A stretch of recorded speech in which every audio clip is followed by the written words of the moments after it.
It is... Doxing yourself as a Brit. Ooh.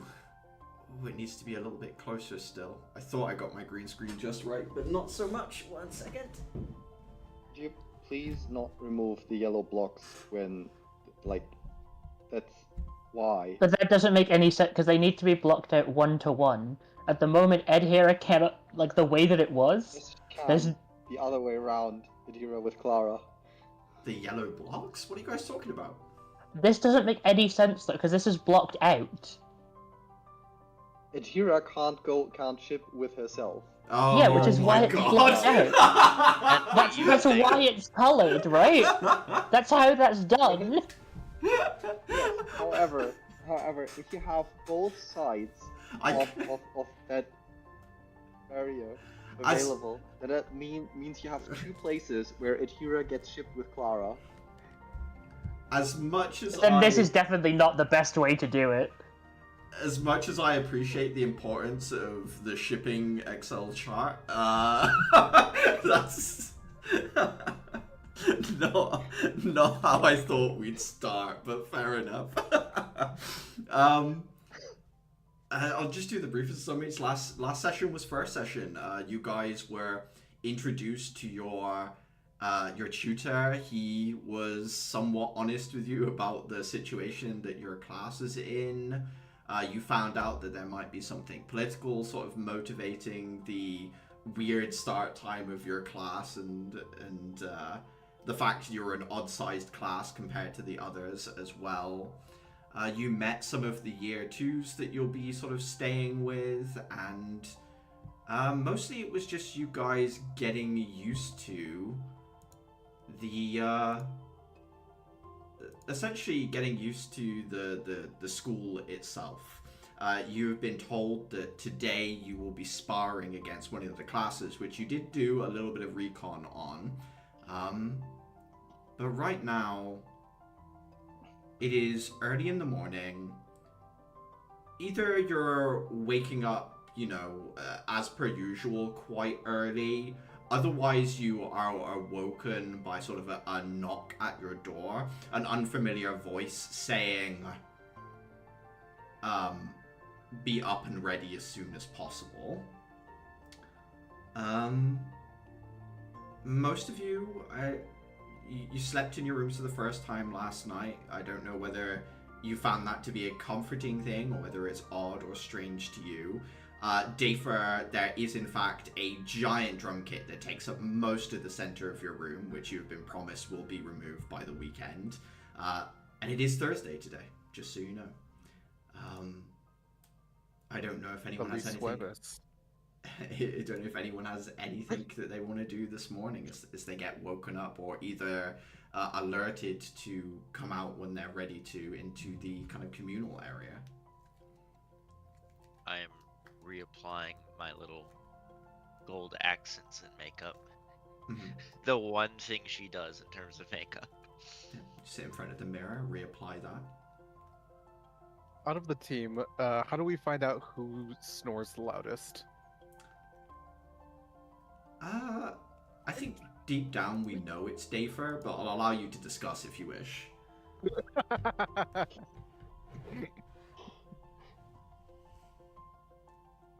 Slander, lies.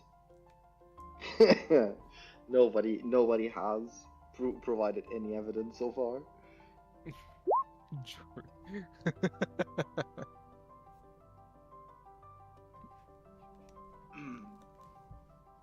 Incredible. I mean, who wants to head out first, I guess? Who's gonna drag their feet? Go ahead and let me know. How long do we have until, like, class, I guess? Well, classes usually start about 9:30ish, but as you look outside, Clara, you would say it's much earlier than that you've been woken up.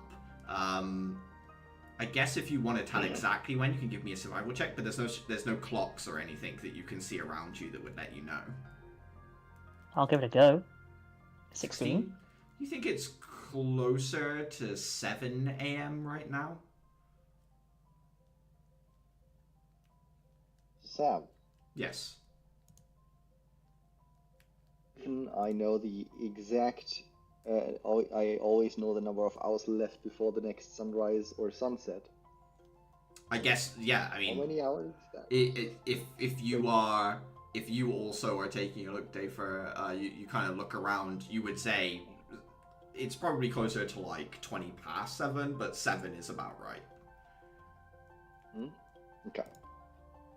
So we're about 9:30ish, you say, like an hour earlier then. Okay.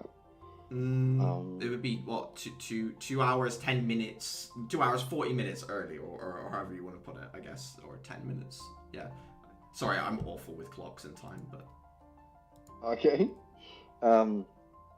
In that case, Dafer would definitely not be fully ready yet. He'd just be starting like plucking things together, getting ready fairly quickly, because he wants to get like a couple minutes at least, like eye our enemies before we get thrown into a spar with them. He wants to like be up and early. Do we all sort of? We definitely all get that feeling of we're up way too early. Yeah. oh yeah. I think stepping out of her room with her hood on and like her weapon case slung over her shoulder, she recognizes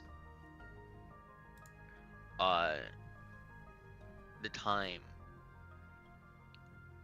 Do I know or recognize the voice that woke us up? Give me a straight intelligence check. Oh boy. I do not believe I'm confident that. 9.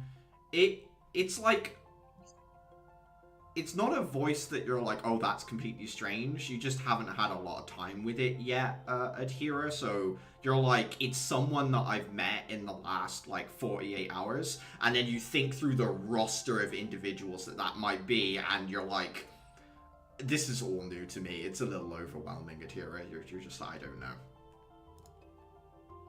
Okay. Yeah, it's there's one thing after another, and I think she's gonna go sit in the main sort of communal area of the dorm for a little bit, just sort of think and get her bearings. As you're stepping out, you hear a thunk. You kind of turn to your right hand side. You see Uther walking out of his room, catches his weapon case on the top of the door frame, sort of like takes that one step, leaning back as if they've got headphones on and it's like still wired in, so it gets yanked back by the axle of the weapon and themselves stepping through. It's a bit big, isn't it? I'll get used to it. If you say so. She'll walk on. The two of you walk out a little further. You see the communal area. It is pretty empty, apart from there is Axel sat there. You're essentially your like tutor, your main instructor. He looks half asleep. He's got like essentially like a cup of noodle in front of him, and is kind of keeps like checking it, dipping a finger in to see whether it's ready or not.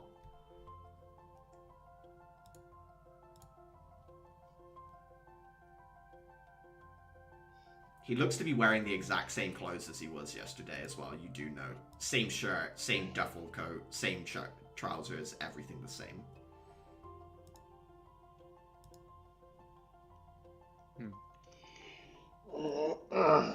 What? Good morning, instructor. He looks up at you and gives you kind of like a sort of cheeky smile and says, "Good morning. Waking up on short notice is an important lesson to learn, so welcome to your first proper day of study." I guess going to sleep early already paid off. Yeah, wise. All right. Actually, I'll take that just out of curiosity to eye him with tactical interface, given like I'm full decked out and everything, to see if what weaknesses he has / what staggers him. Yeah, go ahead and give me an. I think is it investigation or insight? I can't remember off the top of my head. Investigation. Investigation. Go ahead. Investigation. Advantage. So 19. 19.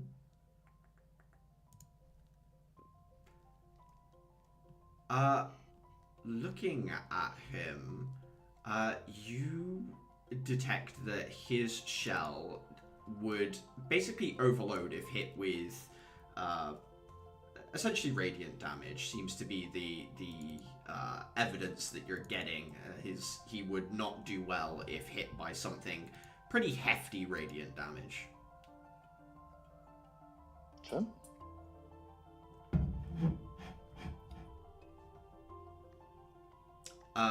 Once you all sort of filter out into the area, he looks at you all and says, your mock battle versus Class 2 will be early this morning. Not for another 30 minutes yet, but we needed to get it done before it's club day today, and some of them are in clubs, and I want to make sure you've got a full day of going around and looking at what's available as well, so... Plus, I heard that you attracted a bit of an audience yesterday, and I thought if it happened during the day, then, well, we might get our session crowded by onlookers. Plus, Andrus prefers it to be a little bit more secluded, so... Is I chosen. us fighting really such an event? I can't imagine we have much to show. He shrugs and says, well, you had people watching yesterday. What makes you think they wouldn't watch today? Better to be... I assumed those were just... I would rather us make our disturbance to the general schedule as little as possible. Let's make sure your being unusual isn't very impactful on the others. Okay. Understandable. Wouldn't want to be the cause of distracted lessons. No lessons on Thursdays. Aren't? No, it's entirely club activities. Today is arranged by the student body. Namely, the student council, of course, decides what's going on, but mostly it's club stuff. If you find that you don't fit into any of the clubs here, of course, I believe there is a allowance for people going into the city and working odd jobs as well. So if you'd rather make some money or otherwise explore the city, that is available to you as well.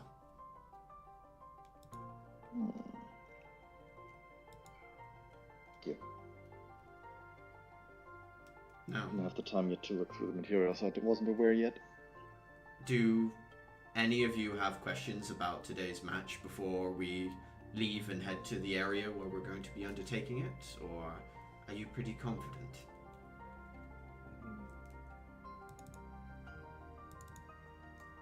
Kind of terrain situation we looking at? Are we just using a flat arena or what?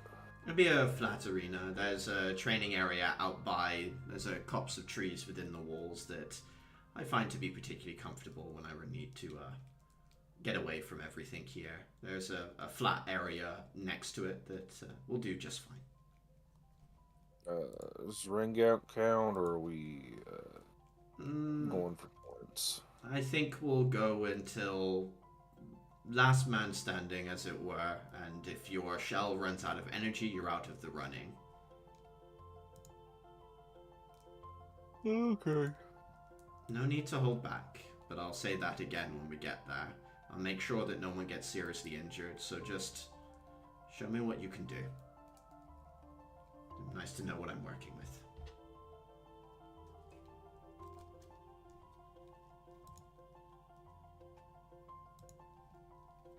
Are you curious about the rest of your... Directed. Go on. Directed at the others. So... or mostly at Adira, Clara, and Uther. So you guys managed to saw Caliban and I sparring yesterday, so you know how we are likely going to fight. Any thoughts on how you want to position yourself around that? Or hints on Far what away, would if possible. benefit you? Okay, noted. If you don't mind, try to stay within 60-ish feet of me. That would make it easier for me to keep an eye out for potential ambushers. I'm going. I prefer to keep my distance and then go in for something quick whenever I see the opportunity. Okay. Move in and out, okay. My own question. Are we allowed to use the... Oh, out of character. What did we call them? The spell crystals? Mm-hmm. That's a fine way of referring to them. Yep. Allowed to use the gems, the crystals that we had acquired. Axel smiles at your question and then says, "Good, you already got some. Yes, I was wondering whether you would have the self-reliance to shop around for all the resources available to you. Yes, they will be allowed, and your opponents will be using them as well." Alright, crystals. Give me a moment. The Dafer would go back to his room real quick to grab the Embar shard crystal. I'm not sure what exactly it is. Chunk lump of Embar. Lump chunk might be a better way of describing it. Yeah. Chunk of Ember he received yesterday for an experiment, and mostly like rudimentarily clips it to one of his boots. Alright, all good now. Almost forgot this little sucker. Alright. No point waiting around here. Let's get out into the field. He realizes that he hasn't yet eaten the food that he was preparing for himself and sort of drinks the whole cup, chewing as sparingly as possible before throwing it into a trash can and leading you out of the door and out into the open area. And here is just watching in disgust, like, it's not even like, oh, so uncouth, it's like, it almost feels inhuman. As we walk, I think I am going to lay my hand on Uther's shoulder, and I'm going to just say, well, might as well try this out beforehand. And I'm going to cast Longstrider on him with the spell crystal. Sort of feel what the using magic is like. There is a spark between your shell and the crystal, almost like a gun hammer hitting like the gunpowder to fire the bullet. It's this starting element that then pulses energy through the crystal. The crystal amplifies that and extends it, and you see a minor visual effect pulse out from the crystal, sort of like a soft purple-blue glow, at which point, Uther, you feel lighter on your feet, as if gravity isn't affecting you as much, but at the same time, when you, like, hop on the spot, you don't take longer to fall. You just feel like you can go faster. There's less resistance when you want to move. Well, that does save me a use. Would you like a return? Well, I wouldn't say no.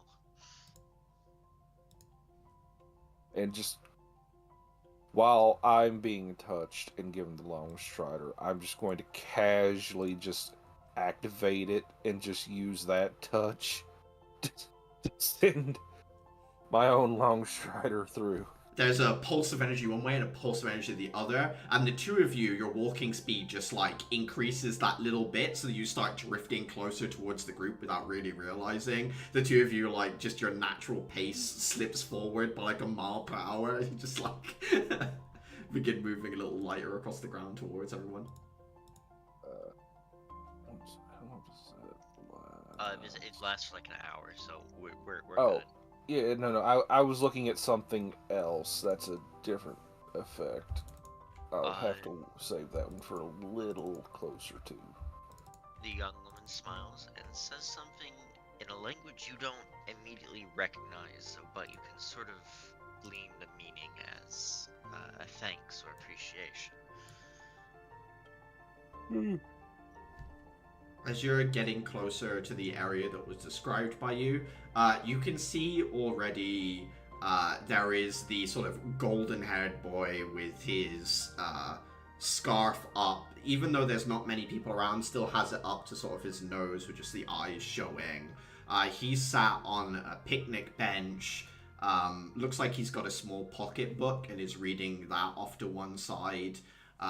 Casper, the woman, quite pale skin, very long legs, has left whatever the second katana she had on her last time you saw her, either like in her dormitories or somewhere else. She just has the weapon that she was practicing with to begin with, and you can see that she's practicing just draw strikes. She's just like resheathing and unsheathing the weapon. And then there is a very pretty boy with quite long hair tied into two braids that run down either side, and then a longer one at the back, wearing sort of a kimono type garb, and at present they are trying to talk to Ruru, the red-haired individual who is just buzzing around them, fussing over them, and who you assume is Nal, who you haven't met yet, is sort of like trying to calm them down or otherwise keep them more relaxed, but Ruru's just like buzzing around them, talking to them, asking them questions and stuff. That is what you see as you get closer. Let me just...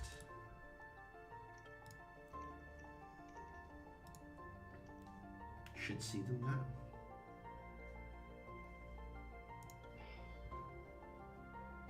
As we arrive, like I have some time to muster them as I walk towards them. Do any of them, through tactical interface, seem like they would present a soft target to me or to anyone I know in the group that has something, which is pretty much just like piercing damage, bludgeoning damage, and lightning? Give me an investigation check. Do you say there was supposed to be a map? It's just in front of you, as in like on the actual dashboard, sort of like screen in front of you. There are the tokens there at present. In that case, question, is my tactical interface allowing me to make the roll, or does it actually give me advantage here? I would say you can have advantage for this roll. It's sort of a vague question. I won't give you exactly what you're after, but I'll give you some information. Okay. 19. 19. None of them seem to be vulnerable to like a mundane damage type you're saying. Looking at all of them, the individual that you didn't have any information on before, Niall, does seem to be the frailest of them, you would say. Okay. As we arrive, I would then like just point out or whisper to the group. I believe Niall might be presenting a soft target. As for, are there any ones that seem like...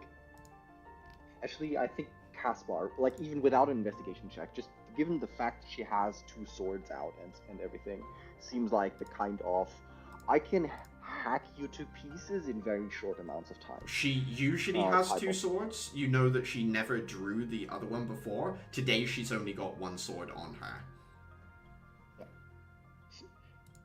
Still, like, as a player, the vibes I got was that I would assume that Caspar is the one that hacks us to pieces. Mm-hmm.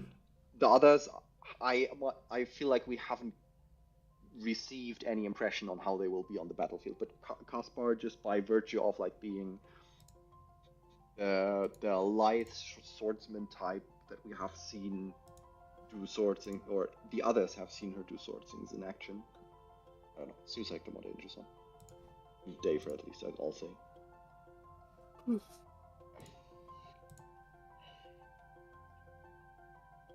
But yeah, so now we know Niles is off target.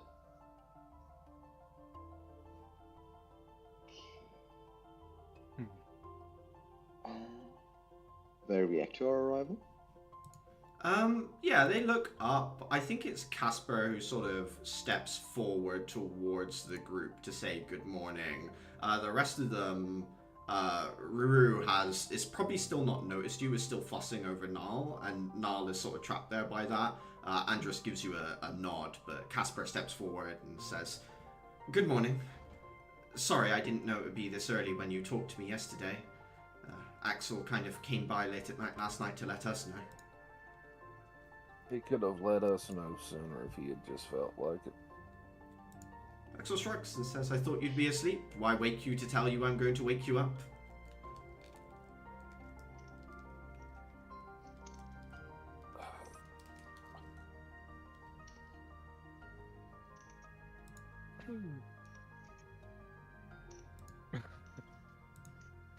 Point made. Well, clutching over this awkward silence. Nice to make your acquaintance. I'm obviously part of their group, Dafer. I believe we haven't made the acquaintance yet. Casper nods, puts a hand out to shake yours, her small hand disappearing into your big gauntlet, but she doesn't seem plussed by that. She just says, I think I heard about you. You had a spar with one of your other members. I hear that you can take a hit. Looking forward to seeing how that pans out for you. How does something like this make the news? Okay. Well, most people were in classes, she says. I just look at Dafer. Well, it wasn't exactly in a private area. Would not expect Spark.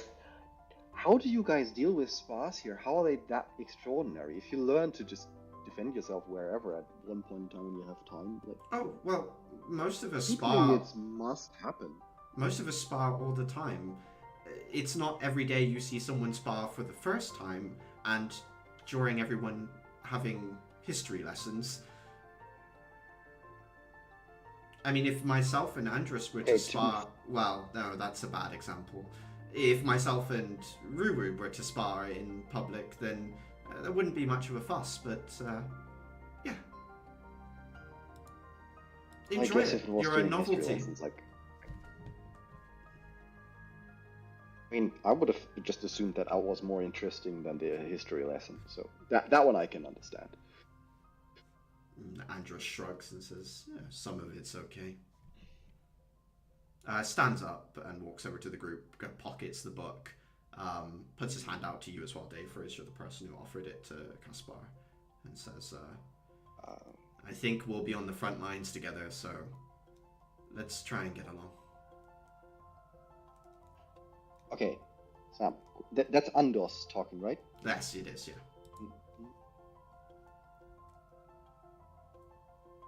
Is this normal for you to speak that way? The impression I got from him was mostly that he very much does not talk, except for very short sentences and words. The only time you guys have seen him talk before or otherwise interact was surrounded by a gaggle of individuals fawning over him. This is the first time you've seen him in a more private setting, I would say. I understand. I'm just gonna say Dafer is like me in that regard. Yes, I just say Dafer looks like me in that sense, and just shakes his hand happily, looking forward to seeing how this will all turn out. Axel leans up against a tree, gives a half yawn as he rubs his eyes, and then looks up at the group and says, I mean, do you need a second to warm up, you all, or do you just want to get into it? A few seconds of stretching, always for the best. He nods and says, I'll give you some space to start in. You guys can spread yourself out as you like. I will give you some boxes. Give me 1 second. So you can see that they're arranged in like a backline, front line, and then you've got little flank spaces on either side if you want to put yourself in the zone where you want to be, roughly speaking. Next will be sort of off in the corner.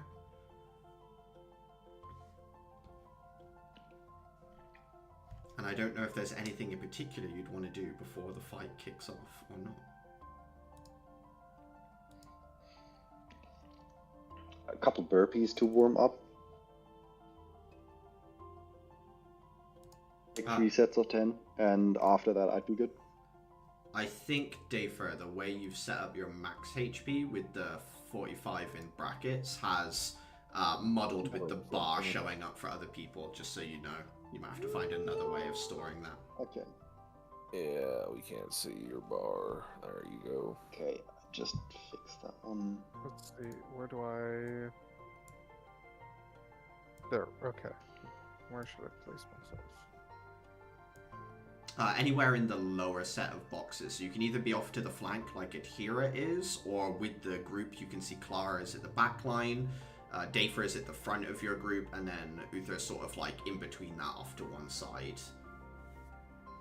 Which way, fighter man? 1 second. Both at the front. Actually, I tried to position myself. Yep. right here. This works better. Okay. So you've got Dafer facing kind of maybe 10 foot away from Andrus overall. Caliban in front of Casper as well. Chiruru and Niall are off at the back. Niall about as far back as Clara is.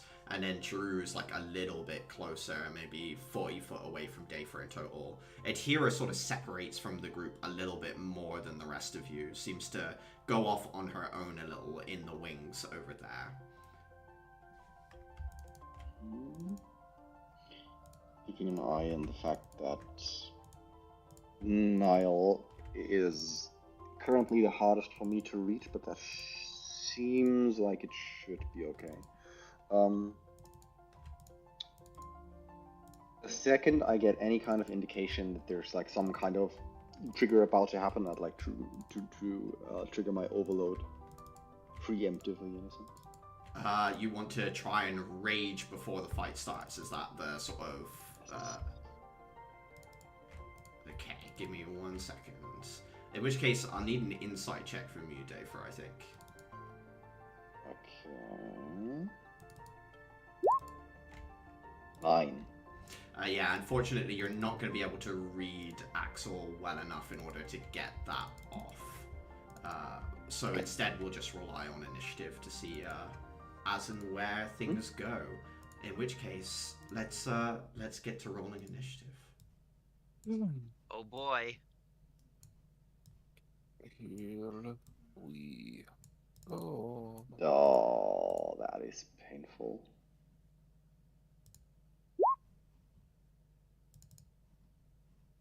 Oh, interesting. I'm gonna get my ass beat badly. Fascinating. You're oh no, okay, so my roll 20 was not updating as quickly as the one I was using to send to OBS, which is interesting. Give me 1 second, sorry. When do our shells activate? I mean technically all the Always. time, yeah. That should be 19.18. That should be a turn. That should be 13.6. And a rogue shouldn't be rolling this low for initiative. Ooh, 1.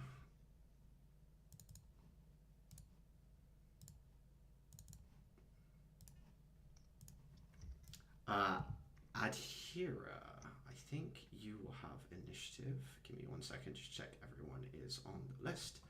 Yes, they are. Alright. Is this the one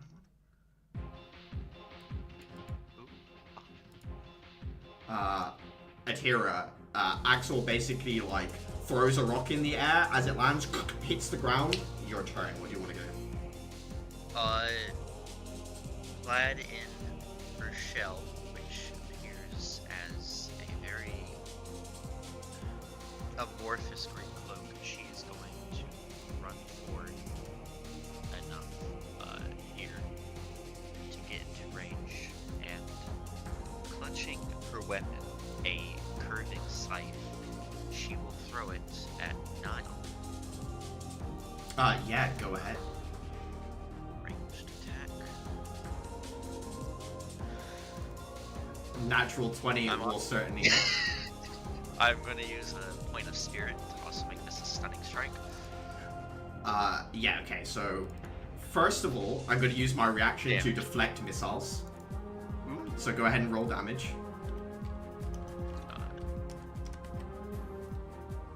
What's the 2 from?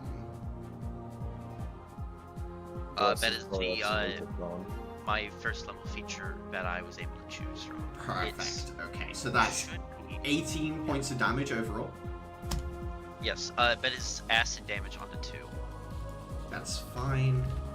11 damage does go through as you throw it. You see Niall quickly react, step, draw a katana, swipe at it, but it kind of sparks out and around, whips across their shell. You want a Constitution saving throw as well, yeah? Yes, I believe DC is 13. 4 does fail. You do get the stun off. You also notice at this moment, they as an individual do seem to be momentarily on top of the stun, somewhat staggered by this. But as of yet, you have no way of capitalize on that. But you do note that they do seem to be more than just stunned, rather taken aback by the sudden impact. I am going to back here. And I think with my bonus action, I am going to dodge, sort of defensively shifting back and forth on her feet. Okay. You watch as also Longstridered, the red-haired Chiruru, just zips like red lightning past Null and over towards you, Adhira. But along the way, does, first of all, bonus action cast Shield of Faith on Niall, and then also, as an action, pulls out a sort of SMG gun type thing, whips it round, and is going to fire at Caliban as they run. Oh boy. Let's see. 12 versus AC, I would imagine, misses you though. Misses. Okay, so she gets in next to Adhira, and then kind of takes those peppering shots, which all deflect harmlessly off your shield, Caliban, off of your shell. Casper, seeing Dafer's hardened shell, is going to literally like hit bump Andrus out of the way, slide in front of Dafer moving forward, and is going to attack Dafer using her katana.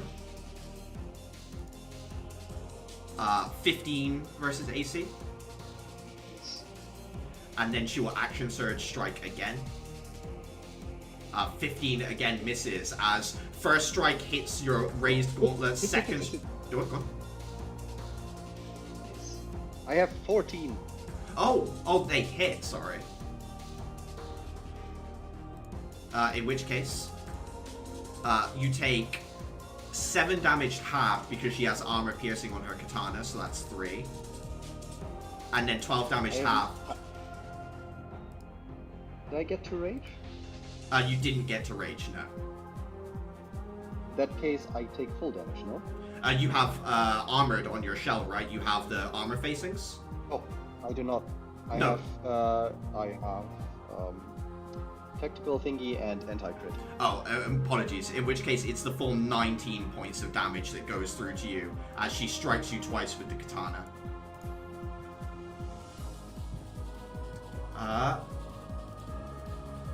Niall is stunned. Caliban, over to you. Seeing this go down, rushing over to... What's her name? Which one? Sorry. Caspar. Casper. Yeah. Caspar. I'm able to rush over to her, like, go over here. Yeah, go for it. Over here. I'm gonna make my hit. And that was like, and what she did was strike and then bonus action. Strike, No, she used her action surge. She struck today for twice quickly, like you have been able to do so in the past. Okay. So gonna strike with Noblesse Oblige. Yeah, go for it. 20 absolutely hits. 6 damage does go through. As you strike against her shell, she turns and like starts to engage in the duel with you more, swords crossing with yours. Interesting. I forgot to write the weapon type, but yeah. Let's see. No, yeah, let's return the favor. Action surge? Yeah, go for it. Let's see.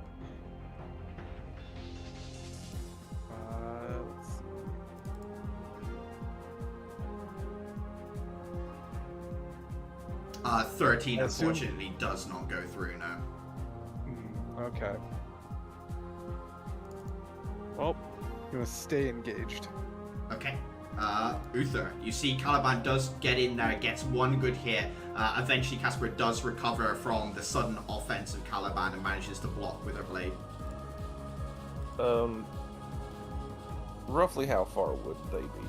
Probably about 30 feet away from you all told. You're only like 10 foot back from the front line, so... Okay.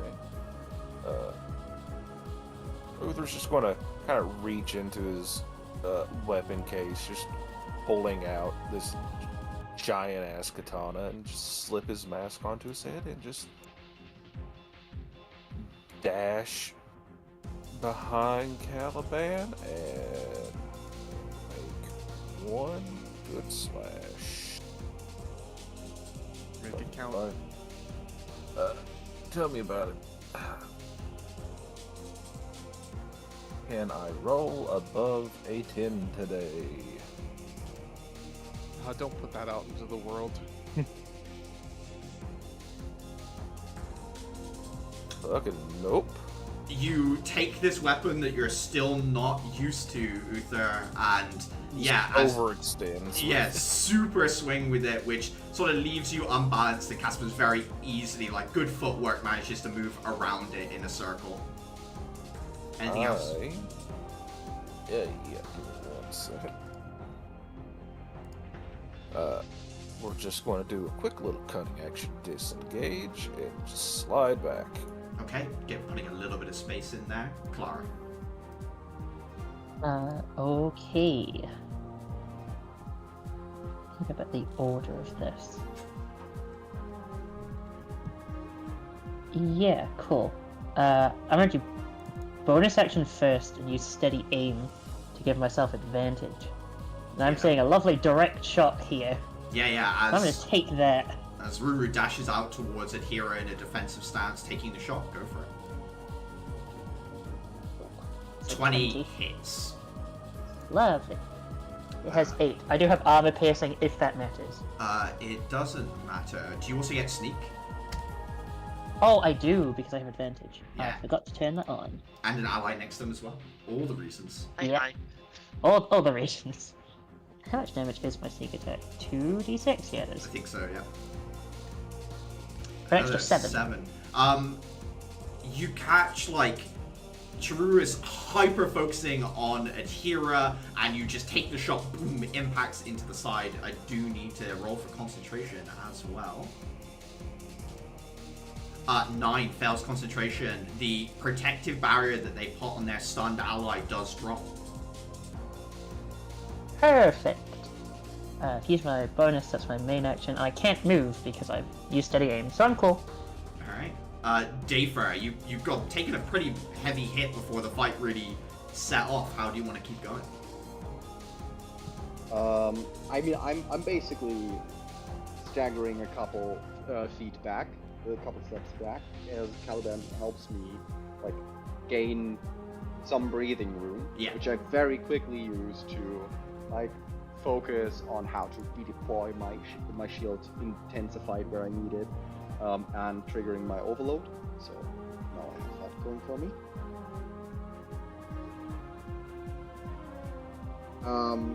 And seeing as Andos has pretty decent, like I think Casper is currently like focusing on Caliban, but Andos isn't, and that worries me. So I will do like a. You can very clearly see I'm not like too good at range, but like I'm going to take like a measured, charged up punch with like concentrated, densified air, like a shockwave punch, in his direction. Yeah, go for it. I'm going to do so recklessly, so that grants me advantage on that one. Yeah. Hoping that will make me a more attractive target. So that is Suna. That is a natural 20. A natural 20 will certainly hit. Right, that is with the extra damage toggled on. Christ alive. What that is. Without the crit iced in, I think, yeah, so that's another 1d6. Did we swap it so that crits should be your full damage? I think we did, right? So that you get full damage, and then... So I think actually the scythe should deal 2 more damage. I'll go back up and put that into Nile. And then... I remember because we're doing it the same way that I'm doing them, which is the roll plus full damage. Yeah, that's right. So it should be 6 plus an extra 2. That's 8 damage, right, Dafer? Yeah. Like, I have 2 from strength, 2 from overload, and whatever is the rest. So you roll 1d6 normally, so it's a 6 plus the extra dice, which was a 2, and then overload gives you 2 more, which would be 10 damage total. Okay. Your impact... Go on. So Dafer, instead of rolling for crit damage, we're doing... When you crit, you deal 1 full weapon damage worth. So if you're rolling a d6, you deal 6, and then you roll 1 dice on top. And then I can see that the system has rolled you a 2 for your crit. So it's 6 plus 2, and then, like you said, you're in overload, so it's plus 2 more, which is 10. As your... But also strength modifier. Sorry, yeah, another 2 as well. My apologies. Okay. As your impact winds up, the force travels forward towards Andrus, collides with them. You watch as a kaleidoscope of star signs and other imagery erupts over their shell. You watch the energy of your own attack coalesce into what appears to be some sort of radiant animal that you don't quite get a good eyesight of. Give me a wisdom saving throw, please. Okay. Wisdom save. 4. 4. You fail to save. You take 12 radiant damage as your own attack rebounds. Not physically bouncing off, but like a mirror image of your attack reflects back towards you, Dafer.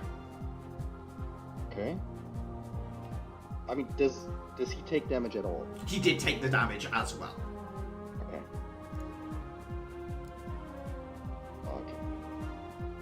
Okay. That is my action. You all good there, Dafer? Yep, pretty much. Alright. Andrus looks around, can see Casper fighting Caliban, can see Chiruru with Akira. Clara's in the back line, but too far for him to get to. You watch as his brain processes it, and then he sees Uthar kind of a little bit back, and is right next to the stunned Nile. Andrus is going to go that way to engage Uthar. Is at disadvantage on their attacks, but they basically bring their hand out. You watch all of these star signs and symbols coalesce into a tall lance, attacking you from 10 foot away. Uthar will swing at you. Don't like that. 18 versus AC. Oh, sorry, 11 at disadvantage. How did he have disadvantage? Dafer has an ability, so after Dafer attacks Andrus. Oh, okay. The 11 will miss. Swings out towards you with this lance. It's pretty good. Like, you can see it's lined up, Uther, and then suddenly it swings wide as the lance redirects towards Dafer, and Andrus has to put 2 hands on it again to sort of wrestle it back, but that has taken up their action to attack. Atira. Now, and I sidestep into a diagonal with her. Yeah. Like that. Yeah. Okay. Her scythe, which she had swung from turn earlier, probably with a bit too much strength, unused to the powers of the shell, finally boomerangs back to her. She catches it and does a quick little pivot, sort of wary of Ruru coming up so close. Reaching into her cloak, she reduces one of the crystals and casts Agnarzar's Scorcher in a line, which would be, So you like, getting them. you basically like, is it a line of fire that goes out in front of you? It's like a swirling tornado of quick flame that just shoots out and it disperses at the end. I thought that was the one that does the fire after you move, like you're leaving fire. Yeah, it follows no, you. That's one that my previous Ratty had. Oh, that's true. It's the other one. I'm thinking of Burning Steps or whatever it's actually Okay, called. so it's like a whirlwind of fire that you then project out towards the 2 of them.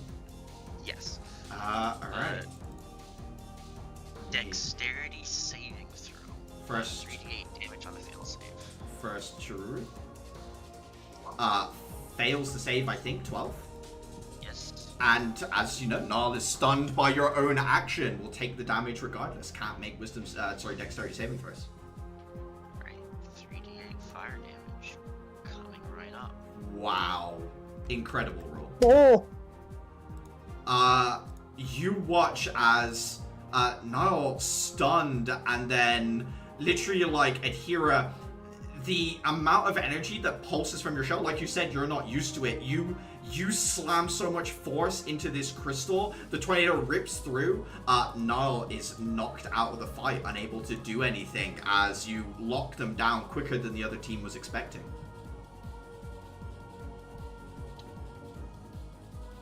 Alright. And there's gonna be like a sort of look of shock and surprise on her face as she's going to belt out a quick sorry in Heridian. Like very just surprised by how much was put out, and then I think she's going to spend her last key point to disengage. No, that's not what I want. No! No! Team kill. I killed them all! I'm gonna move back over to here. Sort of cloak billowing out as she zooms over. Yeah. Zooming past, putting Dafer between you and the enemy. A solid line of thought. Okay. True looks back. Hair slightly singed at the edges. Shell protecting her from most of it, but like, still the fire wave past. Is going to move with Longstrider down into the sort of flanks to the right hand side of your formation, and is going to first of all bonus action healing word themselves, getting back 2 points but not too much, and then pull out the SMG again, targeting you this time, Clara.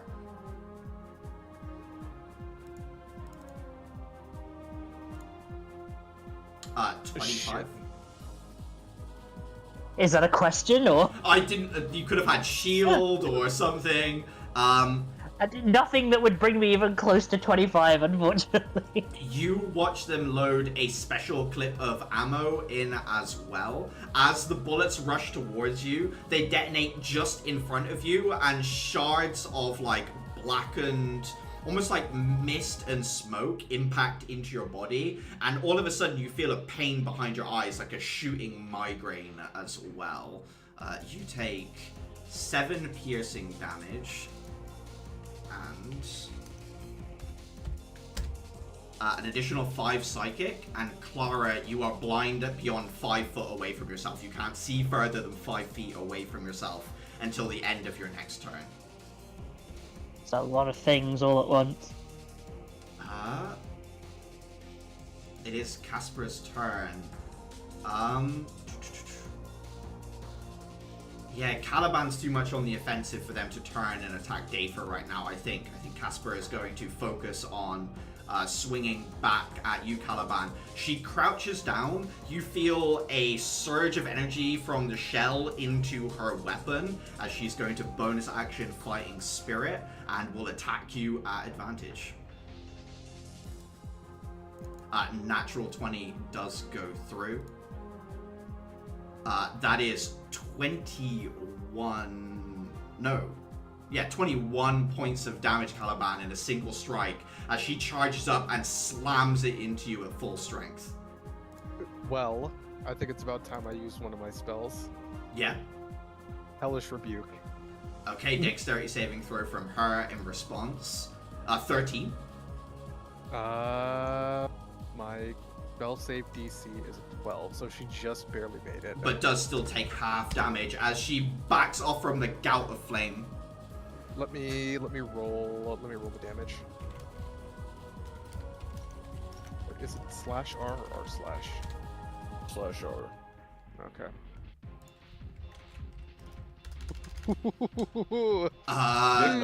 Would have been 19, but very nicely is instead.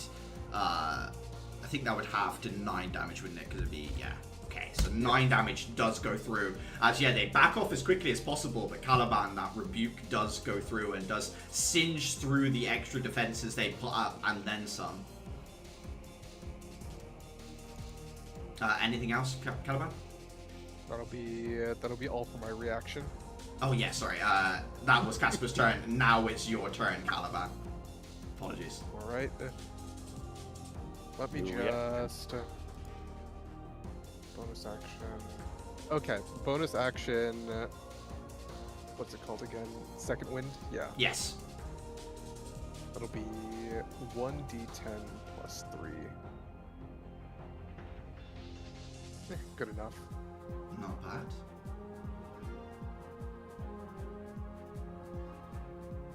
And that'll go with.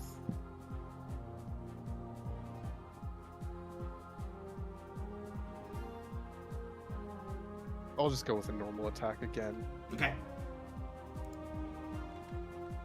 Trying to keep on the back foot. 21 will go through.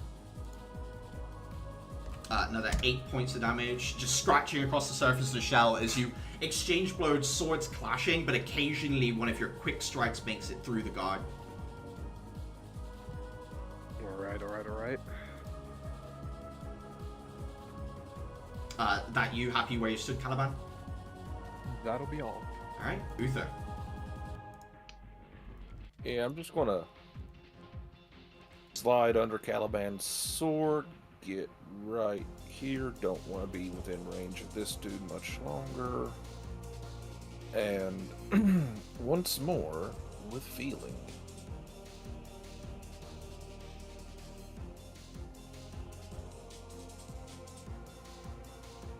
No. 8 as once again the weight of the sword sort of brings you wide, and she's a little bit too skilled of a combatant.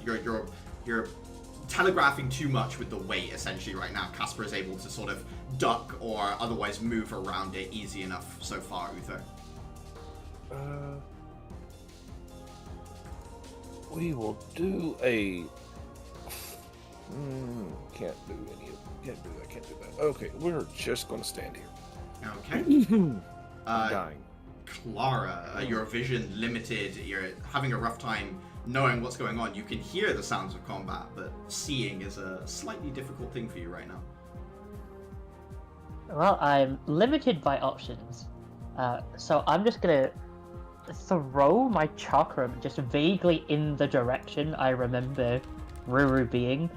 Yeah. Like, I don't know how he would have ruled that. Like, I don't know how bad the blindness is, if it's disadvantage, if it's, like, good luck. There'd be disadvantage, but yeah, you can certainly make the attack still. I'm gonna try.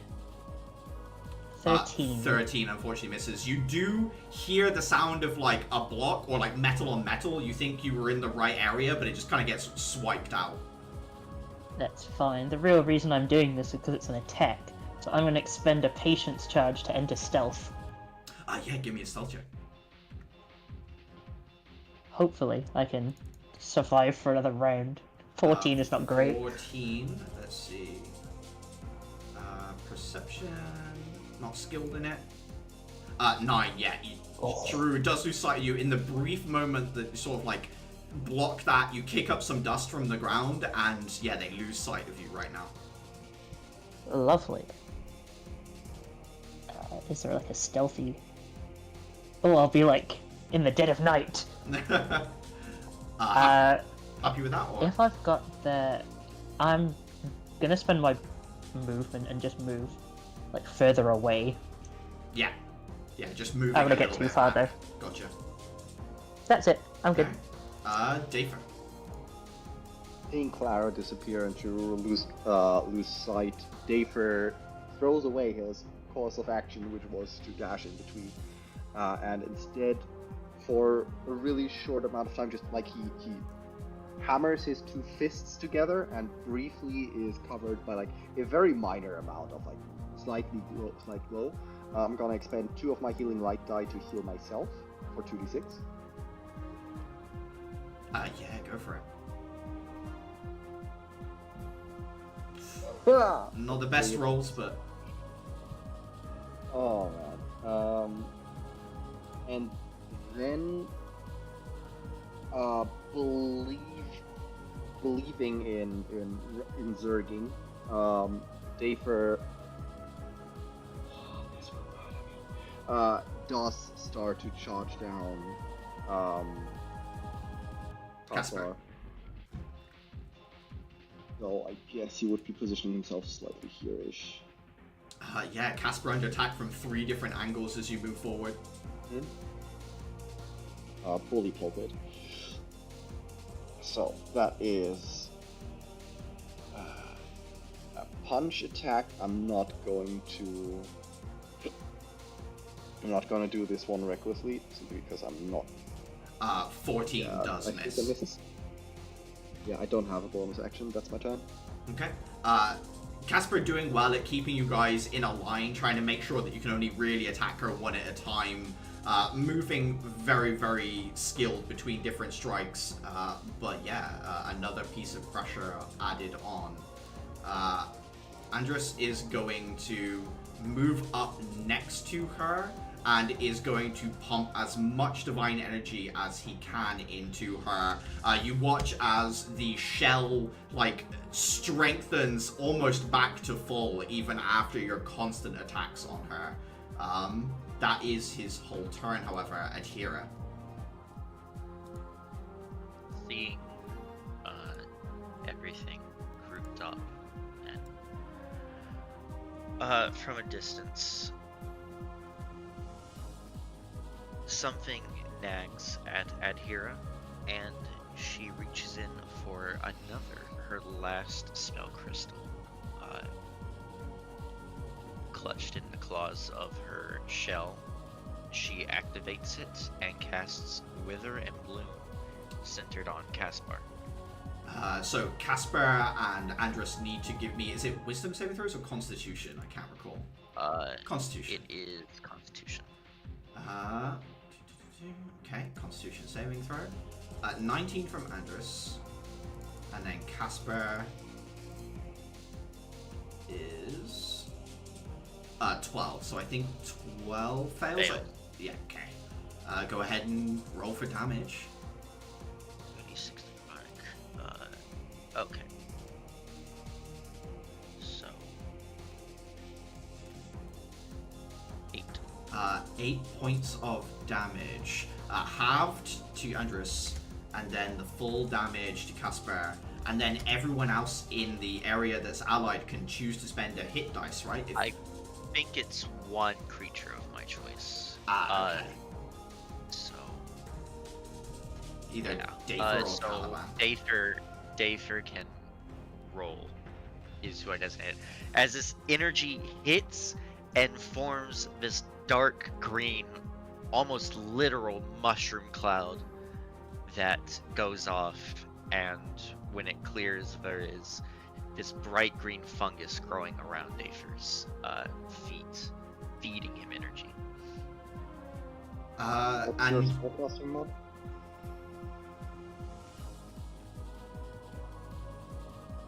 What's your spellcasting modifier? Oh, 3. So 5 points of health, or yeah, 5 points total.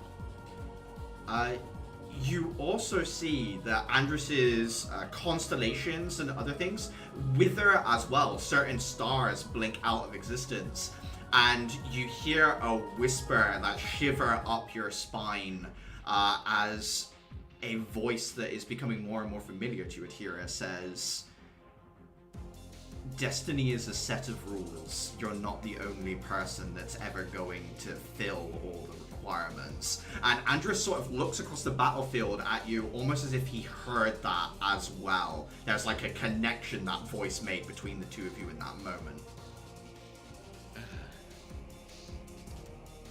Menacing.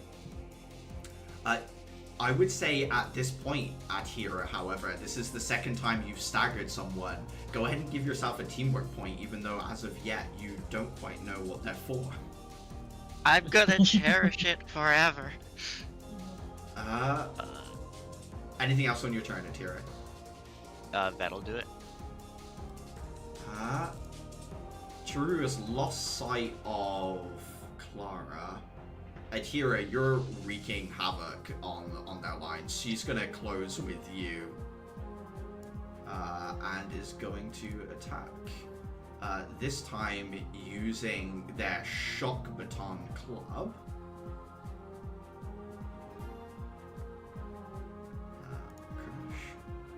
15 versus AC? Just hits. Okay, you take 7 points of damage, and as a bonus action, they are going to second wind. That is 10 health back. I'm thankfully rolling a lot better than Dafer is. It is Casper's turn.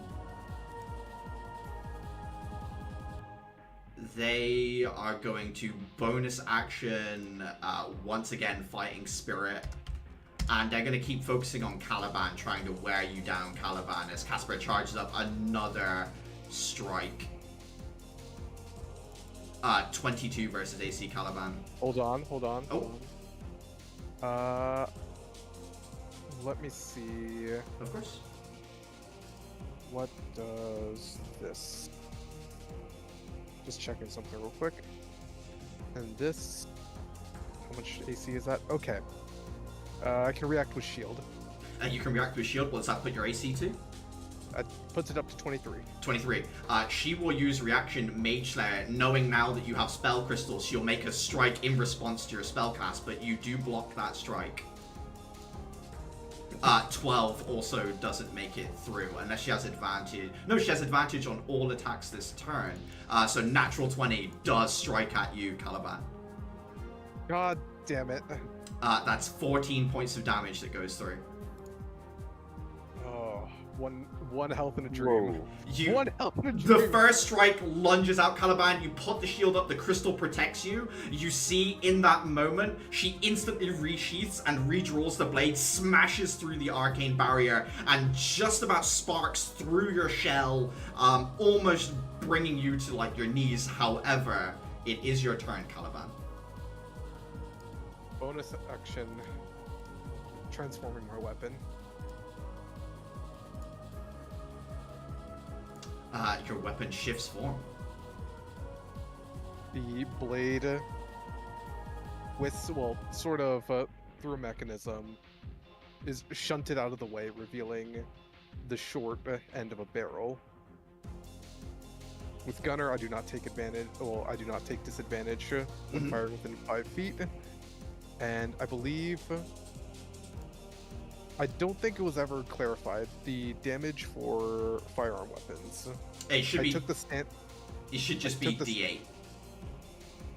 1d8. Yeah, 1d8 is the standard. Yeah.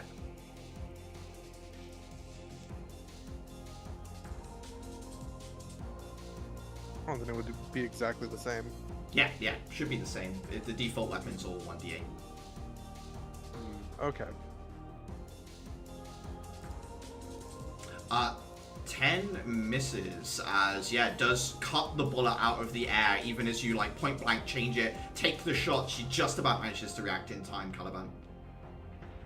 Good. So you try and pull a sneaky trick. Damn. Yep, I don't have. That's all I can do. Okay. Your trick is just about blocked by Casper. Uther. Shit. How do I want to?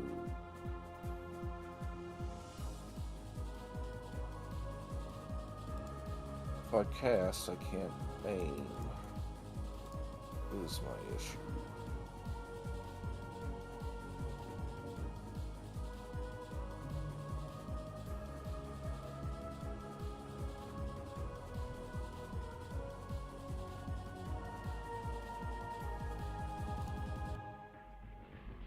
Are you wanting me to do that?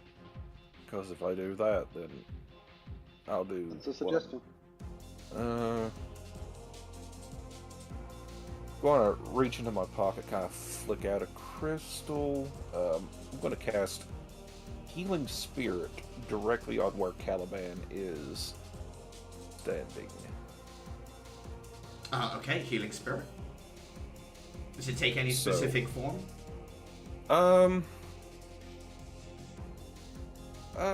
A dragon. Okay. Metal or storm out of interest? Steel or lightning? I think for this it would be storm. Okay. Lightning dragon pulses out of the crystal Uther, heads towards Caliban. Yeah. So all I can say is survive, buddy. If you can last long enough for that to take an effect. She got Great. lucky with 2 nat 20s. Yeah, I know. And I'm going to just make my way down here. She's got no reaction, so she can't attack, but Andrus is using a lance, does have reach, will make an attack of opportunity. He can fuck right off. 15. Meets it. Does hit and will put a smite into this. As you watch all of that divine energy from the constellations that were winking out coalesce into the end of the spear, you get hit with radiant damage as you're backing away. You do take 12 points of damage. Sorry, 11.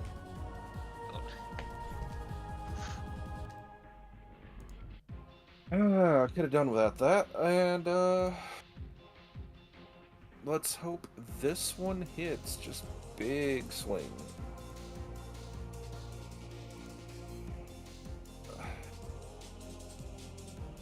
I don't need to eat your roll, Luck. I have I think that's like a me quarter of your hit points. Oh. referring to my smite roll. Oh, I thought he was putting that curse on me. And I'm like, no, I don't have the health for that. No. 11. I'll Ooh, eventually. no. I'll eventually roll above a 10 this game. Unfortunately, Chiru, just as quick, if not quicker than Caspar, your heavy weapon, and Chiru, not mixing too well, Uther, just about managed to step away and out and around the swing. Yeah, if that thing hits, I am scared of the D12, but so far, I've been lucky. If it hits, but it is the curse I have. I do nothing or I fuck things up. There is no in between. That is true. Uther, anything else for your turn? You cast your spell. I've bonus actioned. I've attacked. I am tapped. She is going to obliterate me this coming round. Clara. Well, hopefully I don't get to give her the following round, because I'm stealth, so this is an ambush. Yeah. Right. How But do we know what her AC is? I actually can't remember. You did work it out. It was like 18, so she is essentially in heavy shell armor. I don't think I'm brave enough to sharpshooter this. I think I'll miss the. But I will just. I do have the advantage, which is Yeah, nice. take the shot with advantage. Please, please. Oh, natural 20. There's been This so is- many this fight. This is gonna hurt. I'm gonna spend my other patience points to up my sneak attack dice. Oh, to D8s? To do 10s. D10s, cool. This is gonna be a lot of damage. It's a lot of damage. It caught, like, attention on Adhira, ducks the Uther strike, puts her into such a small space, Clara, and as the dust settles, you can see again, take the shot, crashes into their shell, completely depleted, gone instantly. Oh god! Keep it up, guys! Clark's Yeah, gonna if you do that run to again. the side. And that is my turn. I am also no longer stealth. Dafer. Seeing a protected back line, I now see that Caliban is the one in most danger of getting obliterated on two fronts. Suplexed. I can't do both of them, but I can try to. Andros has been pretty nimble so far, hasn't he? He's moved the least, I would say. Actually, he's sort of like trudged around in the back area here. I wouldn't say he's been super nimble. Yeah, still, I try to not really relying on any kind of technique, which I don't have because I don't do technical fighting. I just try to body my way in between him and Caspar, and first try to go for a very, very direct, like stomach shot. That is reckless. Reckless, yeah. So at advantage. That is here. That is a 9. 9 unfortunately misses, as this time sort of a wall of star signs blocks your strike as it impacts into that before it gets there. And then, like, basically turning around and doing, like, the fatal mistake of essentially, like, doing a turn where you turn your back to your enemy to do, like, a roundhouse kick to the side as a bonus action attack with later. Yeah, attacking Casper. Yes. Okay, No, 19. sorry, not Caspar, Andos. Oh, 19 hits. The goal is to get him.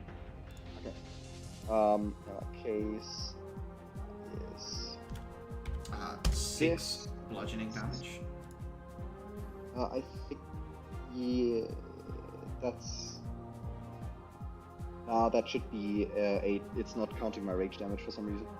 Okay, another 2 as well. Perfect. And also he once again feels like targeted by Yeah. things directing him, like attracting him to me. He starts questioning his sexuality potential.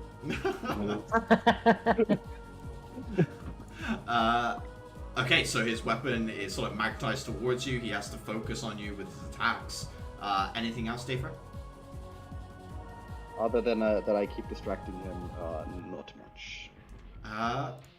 It is time for Andrus's turn. He is going to bonus action bolster his defenses with some temporary HP. Essentially light from above. You see the early night, like early morning sky split open, and there's still like a patch of night above you, inky black and stars. The light shines down, does continue to protect Andrus, and they will strike back with their lance as an attack. Targeting you, of course, At Dave, advantage? at advantage. 13, however, it doesn't get through your guard. Adhira. She's gonna give a thumbs up to Clara and throw her scythe at Casper, Yeah, go for it. twisting her whole body to do so. 8 will miss. Yeah, the reaction speed on Casper, dealing with 2-3 attackers at a time, you just watch her step, strike the scythe, sending it on a different arcing path away from her. And she's going to run up, crouch into a slide beneath the swing of her blade, and then with her hands behind her head, kick her legs up into a bonus action unarmed strike. Yeah, like a handspring kick. 9 once again misses as she also like counter kicks, the two of you colliding, like equal forced kicks bouncing off of each other. And I'm going to move back using mobility. Yeah. Happy there, Tira? Yes. Let me- Breathing heavily, very has burned through all of her spirit, has exerted herself. It is Casper's turn. Seeing the Uther's trying to help Caliban out here, she's gonna try not to let that go off. She won't use her last fighting spirit yet. She's just gonna attack Caliban. 14 versus AC, Caliban. Nope. You just Oh, duck hold under on. it. I would also, Oh. I would like to respond with riposte. Yeah, of course you can. Go ahead. Hit you so basically I can make I'm spend 1 spirit die to make a melee attack against them. Yeah, go for it.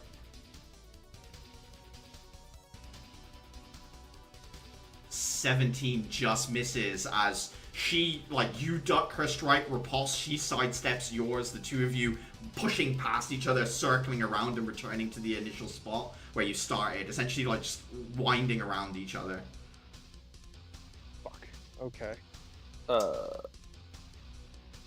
When your turn rolls around, don't forget to heal.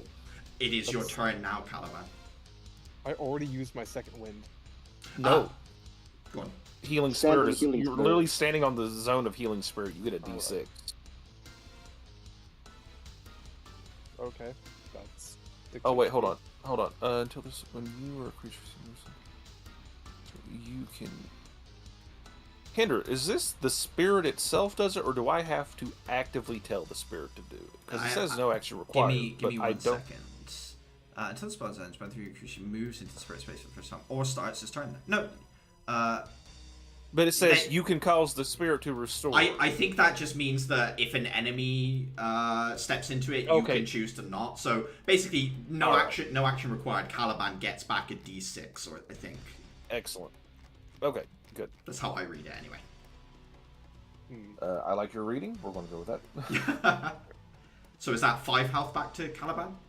That is 5 health back. from Very me, nice, yes. as you do get some charge back from the draconic spirit sort of flying around the area. Well, I can only respond with another melee attack. Yeah, go for it. Bonus action, like shifting back into sword. I am gonna. 16, 2 strikes meet each other. That'll be the end of my turn. Okay. Hanging in there though, Caliban, no, not going down. Uther. I'm just gonna slide around Adhira. Deep breath, resheath sword, resetting the thing, and I'm going to use Form of Dread because I want the temp HP. What does your form of dread look like? Is it just like a killing intent type thing, or? Yeah, there's probably like a shit. There's probably like you can see his body like tense and just loose and just. And his eyes probably a little sharper, probably a little more draconic. We're going to put that there so I can remember it's there. And let's see here. Yeah, okay. And I'm going to try to hit her as soon as I save that. There you go. That's your 8 temp HP. praying for a fucking hit in these trying times. Nope, it 9. is not in the cards. Uh, Okay. Not many attacks landing on Casper overall so far. Is standing in like a whirlwind of strikes, able to keep her defenses up at the moment, Uther. And then I think... oh no, that's when you hit. Okay, yeah, just making sure I'm not missing anything from Form of Dread. We're good. Clara, down to 2 targets. All of your team's still up. Just really struggling to deal with these last 2. Well, I'm hoping I can solve that problem one way or another. Clara's gonna pull a crystal out of her back pocket, and I'm gonna use it to cast Sleep. Ignore the sneak attack damage, that doesn't apply. I had to untick that to apply. I That's am really funny. sorry to say that as that waves over them, neither of them are below 29 health remaining, Clara, as they are both monstrously powerful with their shells. Pretty much, yeah, I mean, Casper is almost intact, and Andrus is just something else, Clara, as that spell washes over the 2 of them. Oh, I'm gonna move further away, I don't want any part of that. Sorry guys, my attempt to bail you out has failed. Dayford.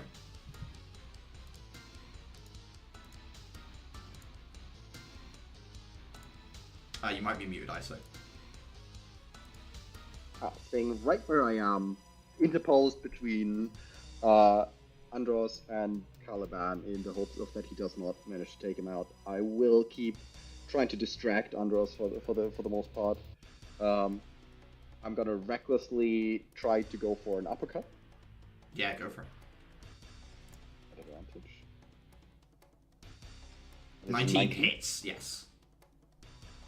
That punch had the amber crystal in the closed fist, so that shatters on impact and delivers what I hope is the smite. Yeah, go or for whatever is the outcome. Yeah, it's another. It's 2d8 lightning on top. 3 bludgeoning plus another 2. Yeah. And then 2d8 lightning. Woof.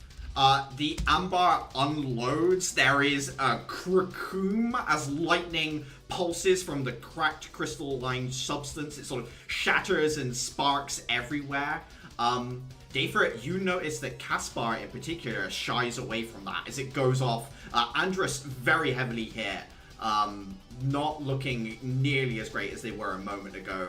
But yeah, Caspar is the one who flinches, even though Andrus is the one who's hit. Wait, Okay. oh, okay, I see. Good to know. At that, I still have my bonus action, and with like Caliban behind me, I only punch with one hand. The other charges up as if to do like a shockwave attack, but it starts faintly. It's not strong at all, but like faintly glowing, golden-ish, and I just direct that behind me. Caliban, you like see a shockwave of gold that ricket towards you, and you gain 2d6 health. Yeah, go ahead and roll for healing Caliban. My last 2 healing light die go into you for 4 health. Brings you back to 10. Oh Caliban. no. Wonderful. Good job, everybody. It's more than 0. True. Yes. Okay. I My think turn. Andrus in this moment is going to go for like a cross counter thing. Like you uppercut him and then still falling back from the impact, lightning coursing through them, is going to strike out at you with the lance as heavily as he can. With advantage because of your reckless strike, Dayford. Right. 10 misses, however, as the recklessness of his strike sort of mirroring yours. Unfortunately for him, he's not used to fighting like this, even though for a moment his sort of emotions overwhelm him. He misses. He does still have some power to bolster his own defenses. He will do so. Okay. It does get 6. Adhira. Catching her sign, she is going to step to the side and throw it again back to Casper. Blocked. Swiped out of the air once more, continuing on its path.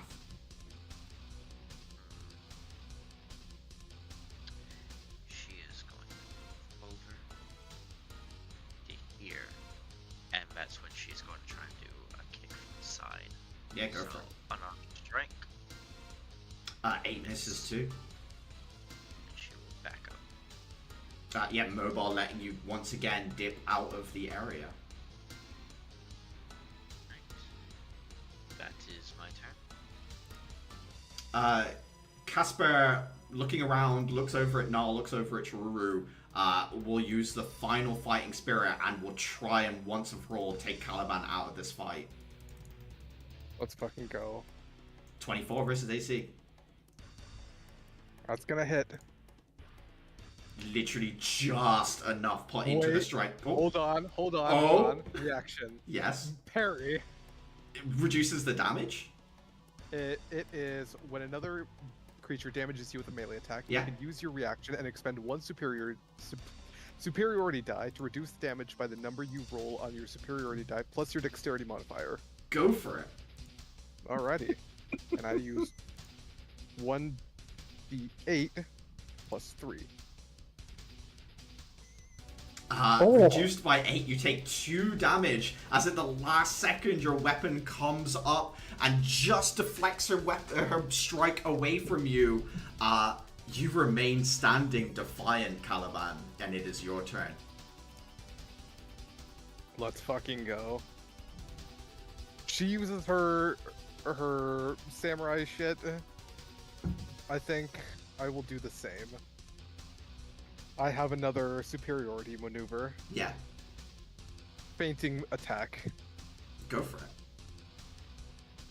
See, that's gonna bring me down to one more superiority die. You can expend one superiority die and use a bonus action on your turn to faint. Choose one creature within 5 feet of you as your target. You have advantage on your next attack roll against that creature this turn. If Yeah. that attack hits, add the superiority die to the weapon The actual damage. roll. Yeah, go for it. So roll the, is it a D8 or, yeah, D8 first. Let's see. 8. So you'll deal an extra 5 damage if you hit, and you have advantage right now. Mhm. That's a crit.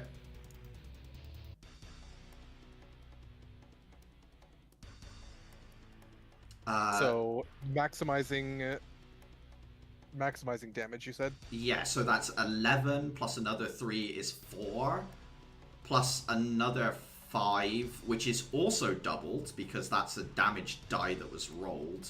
So that's 10, 21, 24 points of damage that goes through. Casper goes from looking pretty in the fight to almost like over halfway through her bar of energy that she's using to protect herself, Caliban, as you literally like survive an attack that she's confident you're not going to, and then very quickly fake out strike into a second strike that lands perfectly. Oh yeah, also I forgot to get my healing word from Yes, you get Uther. you get another d6 of health before the spirit disappears. Oh my god. What are these healing rolls? Another 3. Uther. Called locking the fuck in. I'm going to use the cunning action. That is not a cunning action to steady my aim. Yeah, go for it. I swear that thing should be a cunning action. I don't care what they say. Advantage? Yeah, steady strike. Please. I just want to hit once. 22 hits. Ooh.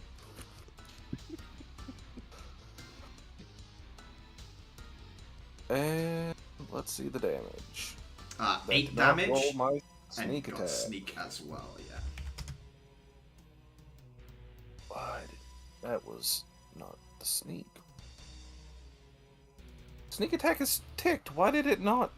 I don't know, it seems like it's not pulling through Dayfra's rage as well, which is odd. Okay.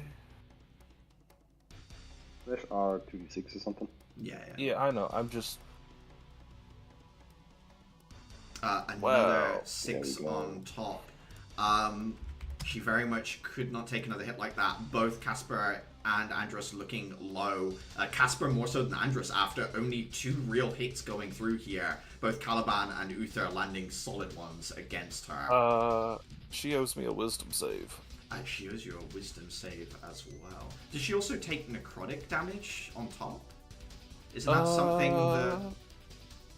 Or is... No? No, it's temporary HP. That's fine. Yeah. 8, I believe she's afraid of you, Uther. Yeah.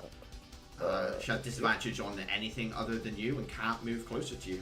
Anything else on your turn? That's it. As Caliban strike hits, she forgets all about you for a moment, Uther. That's when your blow lands, and she, like, the way it lands, there's something about it that unnerves her. You can see that she feels like if the shell wasn't there, it hit her in a way that maybe would have taken her out, not just from this fight. Like, there's sort of like a wave of nervousness that goes through her as you move around her, Uther stalking. She is frightened of you. Clara. Okay. I'm gonna do something really mean and box them in here. I want to make good use of my crystals. My other crystal. It's kind of daggers. Oh, I don't know wow. why. See, I have the opposite problem, where I have unticked sneak attack, and it seemed intent on trying to draw it on everything. And 20 I'm gonna is put it special. exactly here. okay, so right on top of Andrus. So at the start of his turn, He's- he just takes the damage, right? There's no save on. Yeah, he takes the damage at the start of his turn. It's more because now she's gonna try and move somewhere Yeah. that is full of people. If he wants to move out of it, he's gonna eat the AOs as well. Okay. So genius. All right. So And I'm gonna stay in my corner. does the cloud of daggers look like literally just a swarm of daggers, or does your cloud of daggers manifest differently? Just a cloud of daggers for now. Just a cloud of daggers. Dafer. Yeah, I'm gonna focus on my part of the fight, which is distracting Andros until backup arrives. I'm gonna keep recklessly hammering him with... Do I do this sooner or do I do it later? Yeah. First a reckless attack with later this time. It's going to be like a rather amateurish, like I just plant myself in front of him, shift all my weight rather obviously to my left side, and then just frontal kick, like not even wind up or anything, just frontal straight through him, which Just a big old I snap hope with kick. my weight is gonna carry me through this. So that's a normal attack with later. I'm going to, because I saw Caspar flinch, I'm not sure if it'll actually do anything, but I'm going to turn this one into lightning, Yeah. as the boots themselves are somewhat embarrassed. 12 unfortunately doesn't break through. As you put your lightning boots into the swarm of daggers, it like sparks and ricochets all amongst the various like bits of metal that have been conjured in the area, which is a little bit distracting Dafer, and Andrus is able to like tuck back. Currently like now like trying to just very defensive, surrounded by sharp metal anyway, Dafer. In that case, I'm going to use my bonus action to... Is he out of grab range? Technically you can grapple him, yeah. Okay. No, I mean, like, narratively, would I be, like, range punching him? You know what? Yes, I am. Yeah. Because, like, I don't want to touch the dagger, Yeah, so yeah. I have learned at least a little bit. I So I'm think- just gonna shockwave. Go for it. This does not get my strength mod, by the way, so it's only the +2. Okay. So never mind. 16. 16 does miss, as Andrus is quite heavily protected. Okay. In that case, that was action, bonus action. I'm not going to move, really, so that's my turn. It is Andrus's turn. They take 12 points of damage from the whirling blades immediately. They need to step out of that. They realize instantly, and like in a panic, they are going to move, I think, like backwards in terms of their formation, which I think would get an attack of opportunity from Dafer. I don't think from Caliban because you're in sword. Yeah. So just Dafer, you get attack of opportunity, if you wish. Okay, in that case, I'm gonna flavor this as I just shockwave punch after him as I see the opportunity.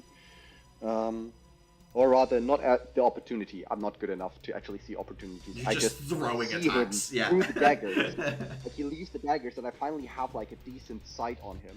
So I just reflexively, like roughly in that area, punch in that direction with a shockwave. So that's sooner. That's a normal attack. Does miss, unfortunately. Stepping back, is just going to try once again to bring you down, Dafer, in response using the range on the lance. 19 versus AC? Absolutely hits. They do still have a smite, so they're going to do that. That's 11 piercing, half to 5. And 13 on the smite. Just desperation coming through in the attack, Dafer. That is enough to knock me out. So I'm just getting blasted back.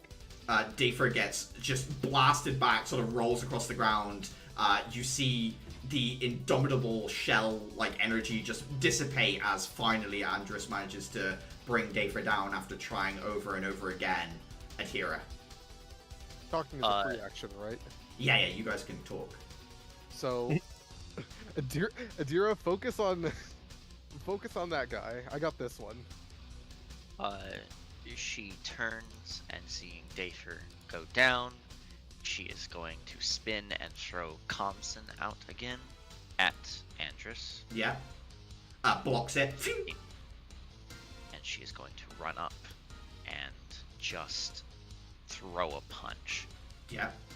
14 Miss. also blocked as well, as, yeah, just a very heavy divine shell clashes up against the spirit shell that you have. There's a weird spark of life and, like, anti-life energy sort of mingling between the two of you, emerging into, like, weird showers of color as the two of you collide, Atira.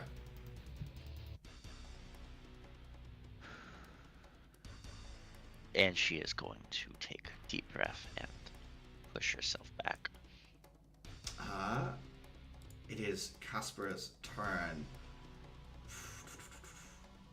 She is going to... Both Uther and Caliban are right up next to her, right? Unfortunately. She is going to... She's pretty much out of stuff. But in order to get away from the daggers, with Dafer no longer there, she's going to slip between Uther and Caliban, sort of diagonally moving between the two of you. Realizing that Caliban is some weird, undying cockroach noble, she will try and strike at Uther instead. So noble. 10 also misses. Uther, I don't know whether you want to like duck or block or. What am I ducking and blocking? This is the sword. Sword swung at you by Casper. Uh. How do you want to deal with it? She missed. She got a 10.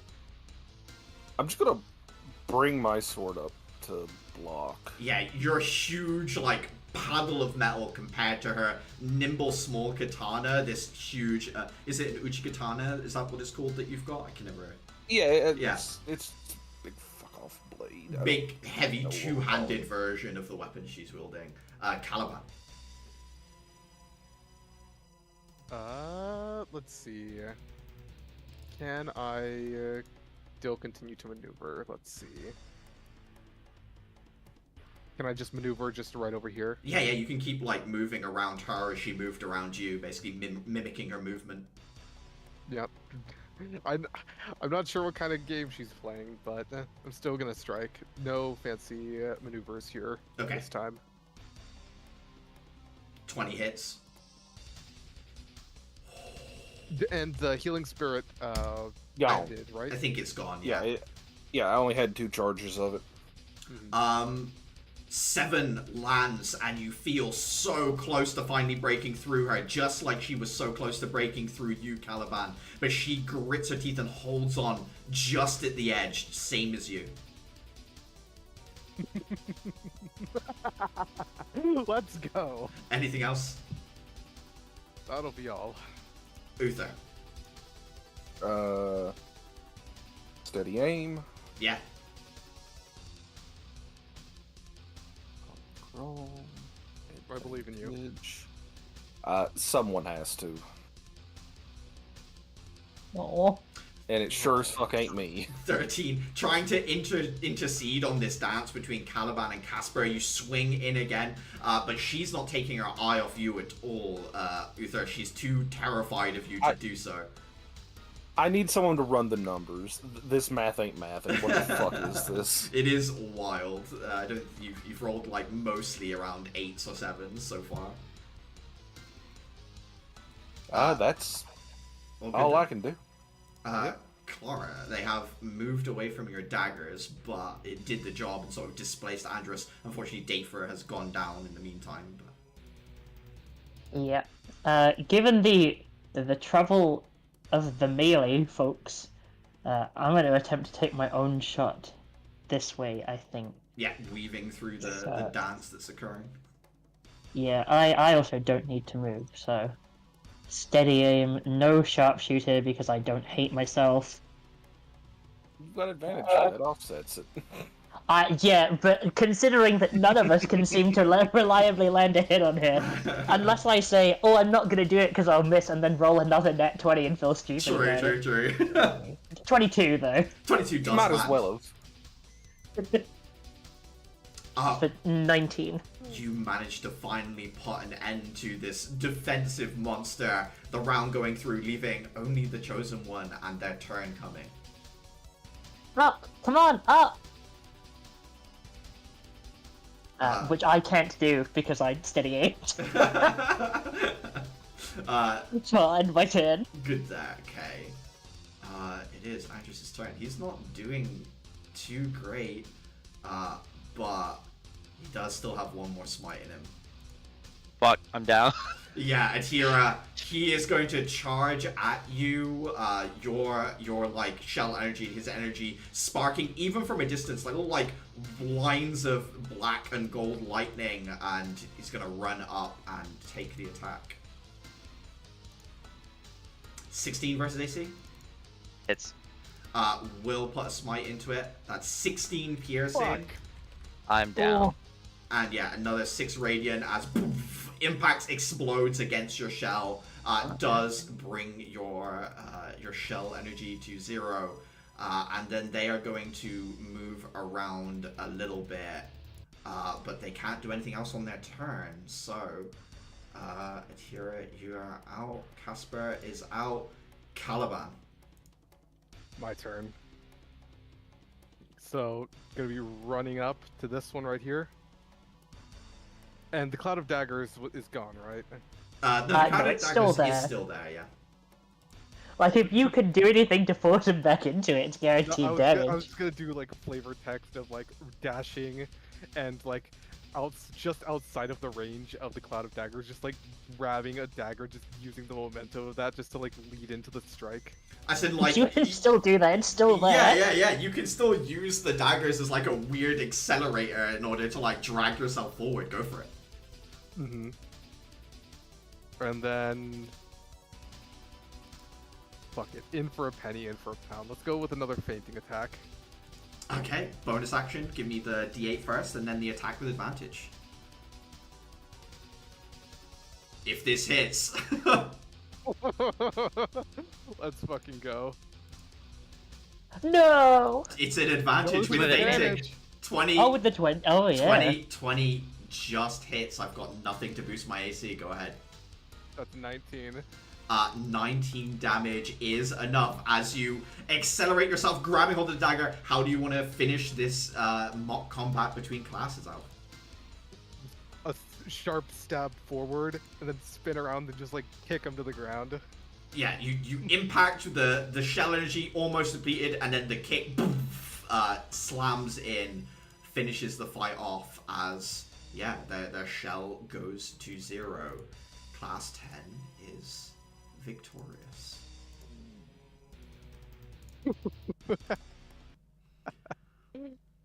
Oh, man. On the wire for a bit there. Axel kind of claps his hands, calls the victory. that's not the one I'm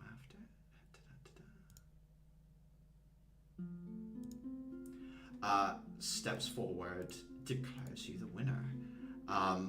Obviously, no one's unconscious. Essentially, at this point, your shells are just depleted. So, the energy protecting you is gone, but you yourself are still fine and able to move and walk around and talk. But in that case, Dafer definitely was on the sidelines doing shouting support, "Hey, you can do this, Arthur! You can do this! Knock him out!" There's you hear softly from Chiruru and Niall. You can hear them saying sorry to Andrus and so on and so forth, and they both sort of give the same shake their head. No, it's fine. We didn't know what we were up against, and we underestimated them a little. I think Andrus gives you all a nod, sort of you did well, sort of good job nod at you all. Axel says, that was good, but you managed to leverage your numbers, and it seems that you have a surprisingly versatile front line in your group. This is good. I don't think it's going to be too hard for you all to catch up, but that doesn't mean I'm going to work you any less hard.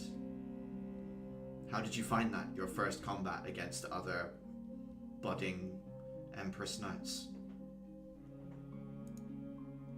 Riveting. Constantly being on the back foot. It was a lot. Personally, I feel great. Axel will look at you, Adhira, and say, excellent work utilizing the arcane crystals that you picked out. Especially the one spell, the withering spell. Not a commonly used arcane power, but one that you used well in the moment.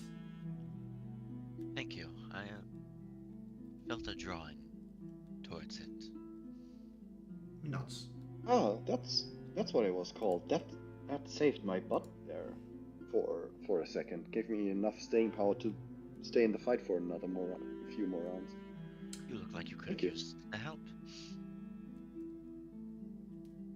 In Very much appreciated. future, it is the teamwork that I'd like to work on with you the most. Tomorrow, I have had a friend of mine capture a miasmic beast for us. I will run interference, and you will all work on taking down its defenses and armor.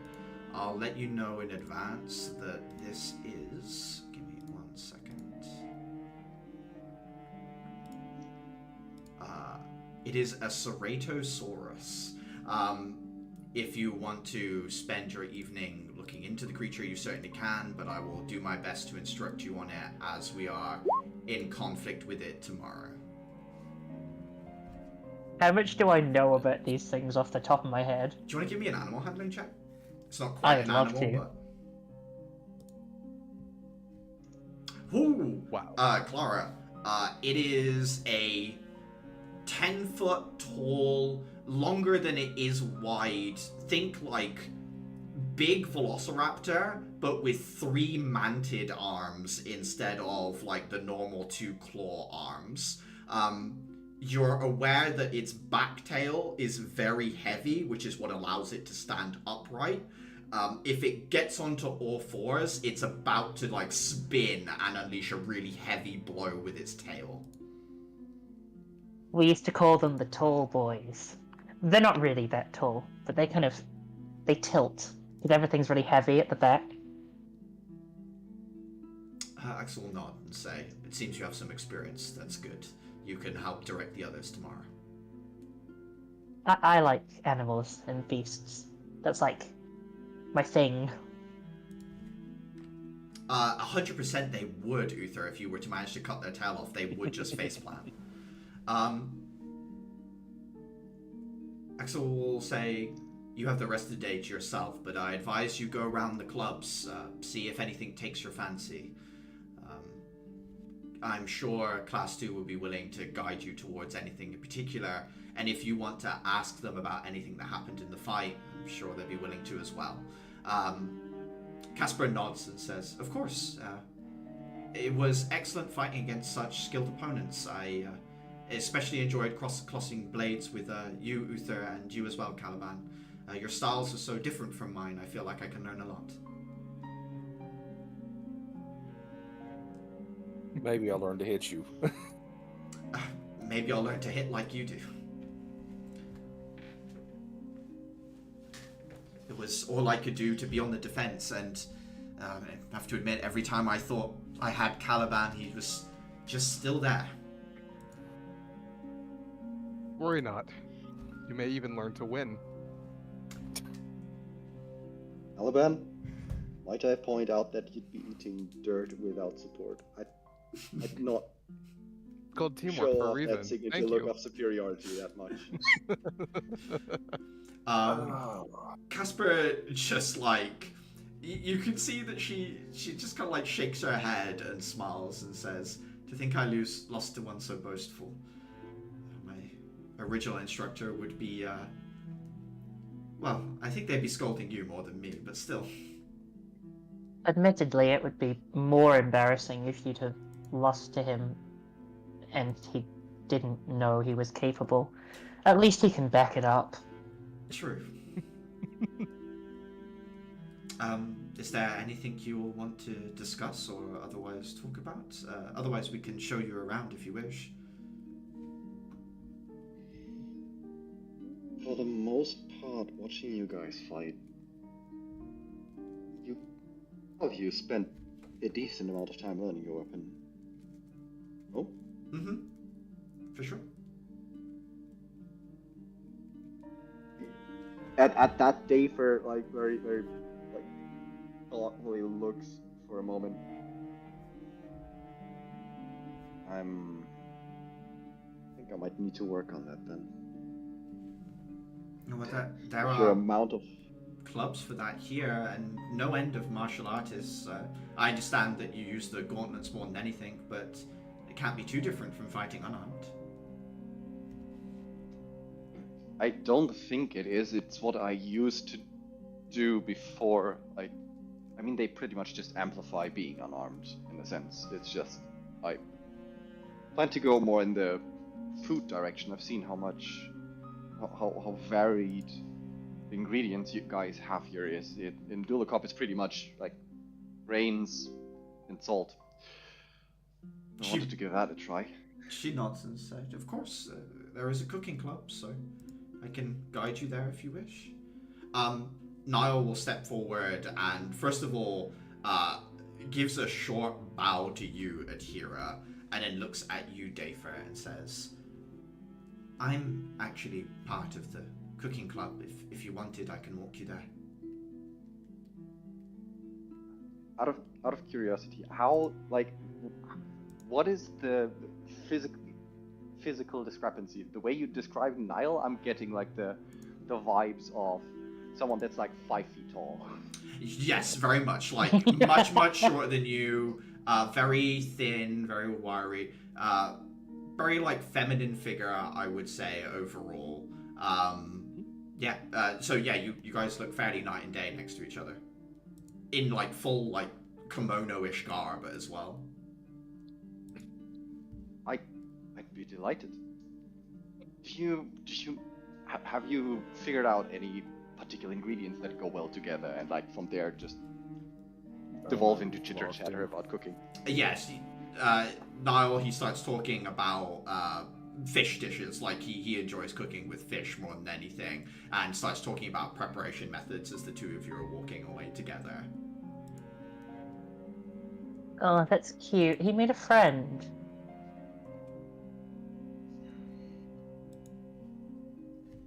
Is there a botany club? Andrus, once again, kind of pulling their scarf up higher, having dematerialized the lance, looks at you, Adhira, and says, yeah, there is. It's more of a gardening club, I guess, per se, but They grow fruit and vegetables, and I think there's a flower patch and other things as well. I hear they're trying to get the funding for a greenhouse this year too. I would be interested in checking that out.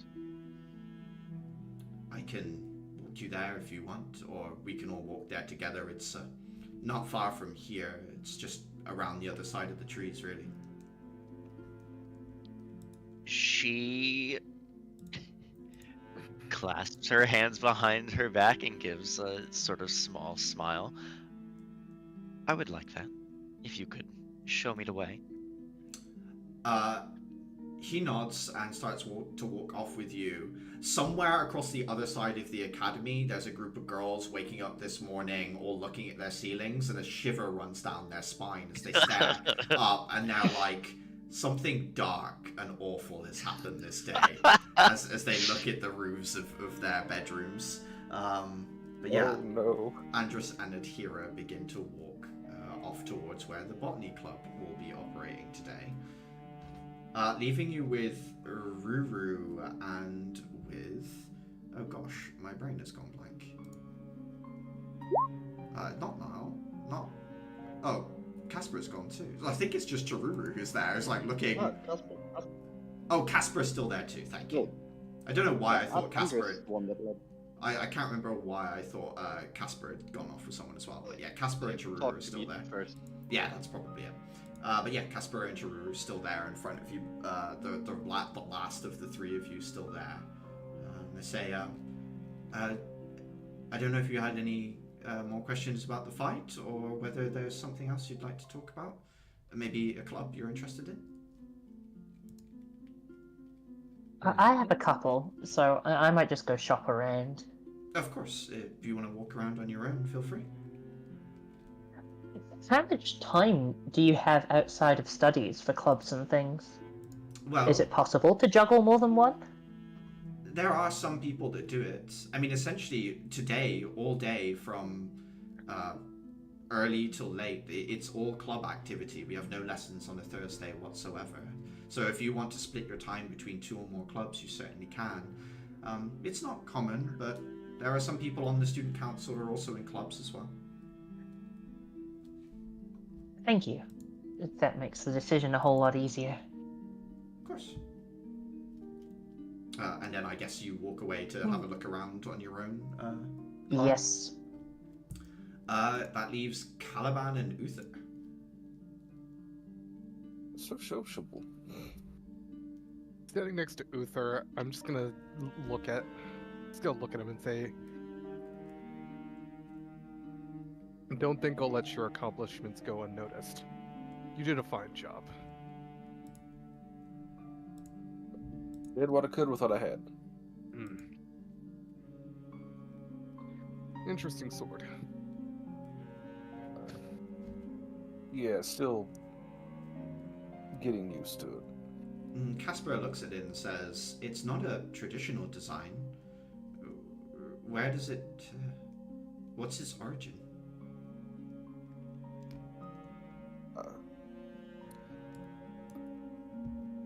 Do you want the nonsense, probably not true story, or do you want, like, what I know? Let's start with what you know, and then I'll see whether the legend entices me, I suppose. My mom had it. I'm sure she got it from someone who got it from someone who got it from someone. It's an old weapon. Yeah, I'm going to call it dormant for lack of a better word. It had it's kind of a blank slate right now, and I know that shouldn't be the case.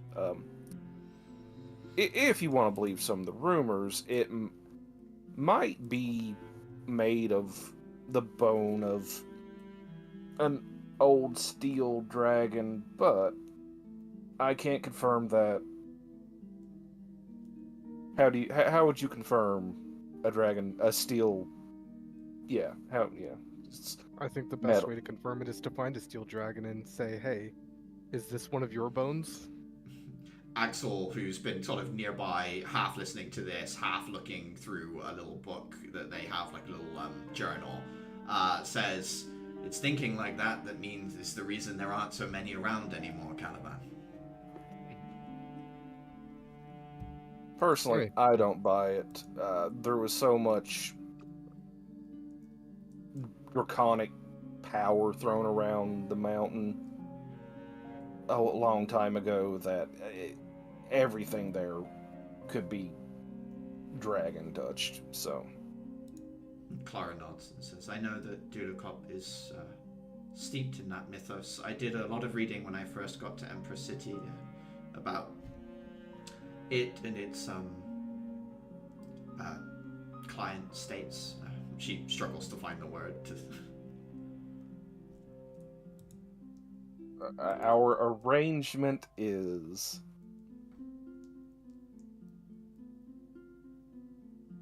good enough. And she does quickly look at you, Caliban, and say, I meant no offense. None taken. Charuru this whole time has just been scarfing down what appears to be like salted or sweet popcorn. Just handfuls. Wasn't that what she was eating when we first met her? No, Like that was boiled sweets. Very interesting taste. And- This one. So it's just down to me and Uther for clubs and stuff. Yeah, whether you want to ask them about anything or have them lead you anywhere in particular, or wander around on your own, of course, is perfectly fine too. Hmm.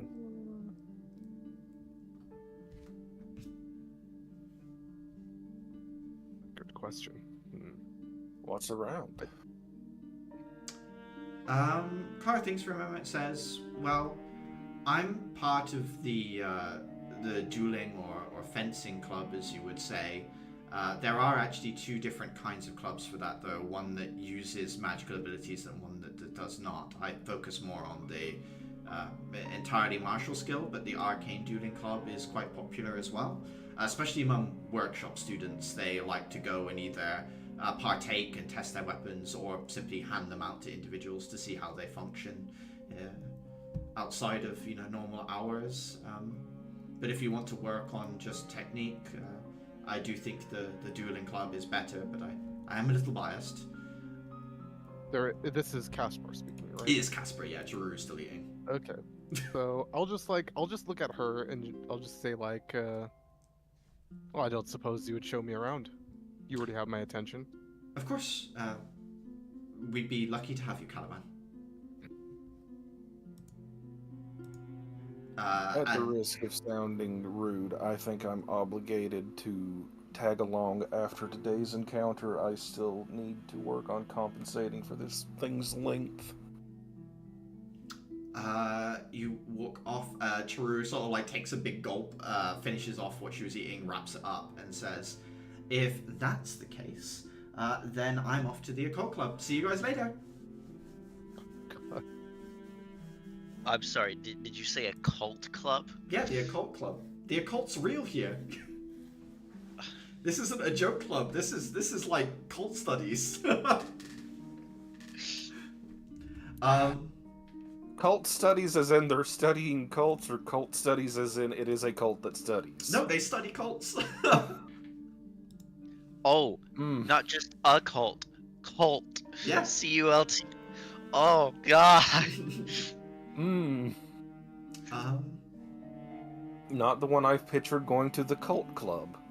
I thought you said a cult, and I was like, No, I did say occult, but they also do study actual, like, real world to their existence cults. Dave Farrow, walking with Niall, they very softly say, "It's impressive what you did with your shell. Not many can withstand so many attacks so easily." It's honestly more an experiment in action than anything. It's mostly shell manipulation through runes, and I still don't fully understand what mine does. It's a lot of trial and error. I think that's a good way to learn, though, right? I struggle myself with a great many of the things we're taught here, but I'm starting to get a handle on things. I wish I could have shown more in the fight, but it has always been my downfall. Being picked off like that, unfortunately. I would point out that you got pretty unlucky. Sometimes luck is just part of the fight. The things you had to withstand there, I'm not sure I could have taken all that easily either. I have defenses, but not against the kind of things that you were facing. He shakes his head and says, I can't think like that. I appreciate you trying to comfort me, but in a real battle, luck can turn against you, and if you don't have the skill to get around it, then, well, there are worse things than losing a match. Yeah, entirely fair. In that case, you can see it as more as a motivation, as a long-term motivation. Gives a soft smile and says, I'm trying my best to do so. I do think I could learn something from you, but I don't think I'm ready for that right now.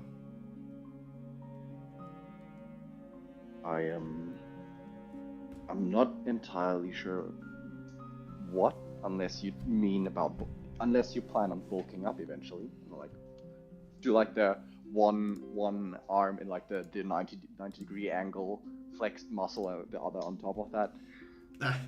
He laughs and says, not quite what I had in mind, but I understand that for you, what you think you're doing might be physical in nature, that you're physically withstanding the attacks, but it is in part the energy and the way you focus it. That focus is important even to my style of fighting.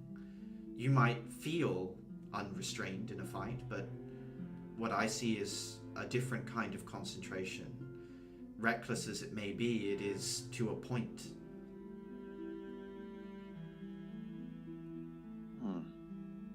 So you mean about the defensive aspect of what I do? Yeah. I mean, if I can try to look into if any of it is replicable in any sense. It says, first I must complete my own style. When I'm ready, I may come to you and ask you about yours. That way, maybe we can teach each other something. I will focus on remaining agile, and if you can find some insight into how that strength of will of yours works, then maybe we can help each other. I think my first task will be to round out what I have and figure out actually what a fighting style is, beyond just bodying people. Small chuckle and then nods and says, we're almost there, and leads you up a set of stairs into one of the side buildings which has the cooking facilities, which I'll talk to you about in a bit. Adhira walking away with the Chosen One.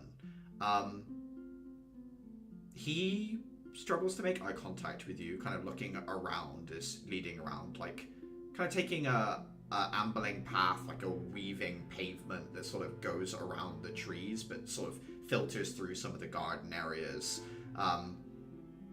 He stops occasionally to point out some of the areas, saying, I think they were putting in something to do with a beehive in the area. They said it helps with the flowers.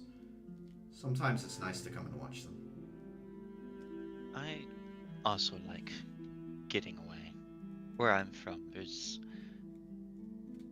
certain places filled with nature and trees that I go to just think. I've never seen bees before. We aren't necessarily capable of holding them underground.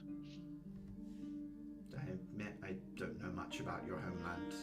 I've read stories, but more fantastical than, you know, documents. Everybody likes to tell stories about the Sentinels. They are...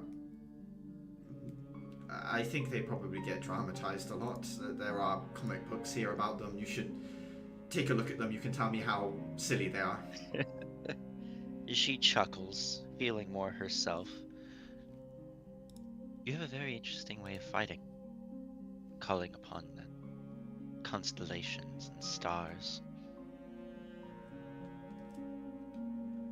From what I've been told, it's believed that if not the goddess, then other beings like her, they can't interact directly with our worlds. I've been told that the stars are messages left to us, supposed to guide us. We're just... well, we're simpler than they are, I suppose. They're hard to read messages. I don't have a choice over how I use my strength. It sort of just manifests that way. And so do you wish that you did have more choice? Yeah. Yeah, I do. But I understand that the power I've been given is great, so I try not to complain too much.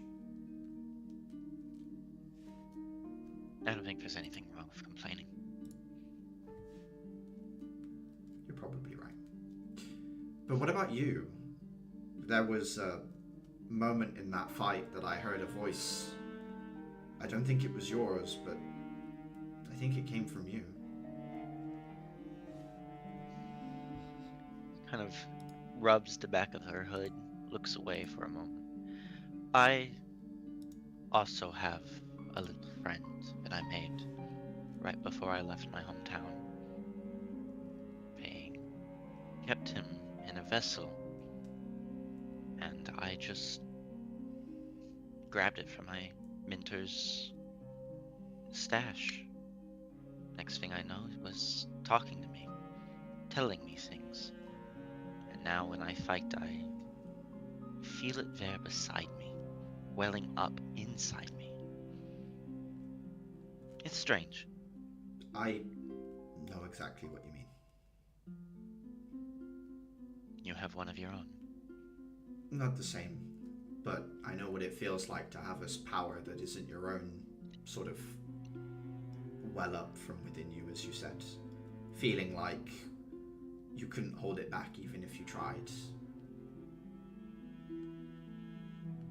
So you may as well do something with it. Well, look on the bright side. At least we have something to bond over. As much the same as it is, I think it's probably still quite different, but I appreciate what you're saying. I'll wait with you until the rest of the club is here and do our introduction. But first,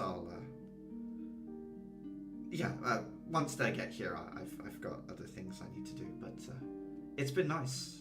It's been nice talking to someone one-on-one for the first time in a while. It has. It's, if I can be honest, it's kind of scary coming here. Big, wide open world. Yes, the city is. It's big. Massive. But it's all I've known for quite some time, and I've come to appreciate it.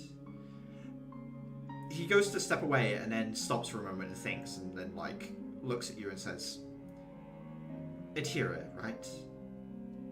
Yes. Adhira Thar. I don't remember if I told you my name, but obviously you know it. Just Andrus Oranos. And at the Hanging Gardens, there's supposed to be an exhibit of plant life from Laments. If you wanted to... Don't worry about it. Just check it out sometime. And then he I would walks love away. to. He's walked away by the time you've replied, Oh. Adhira.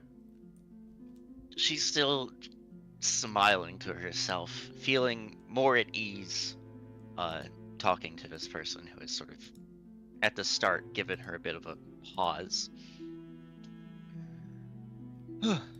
May I pose a question? Yes.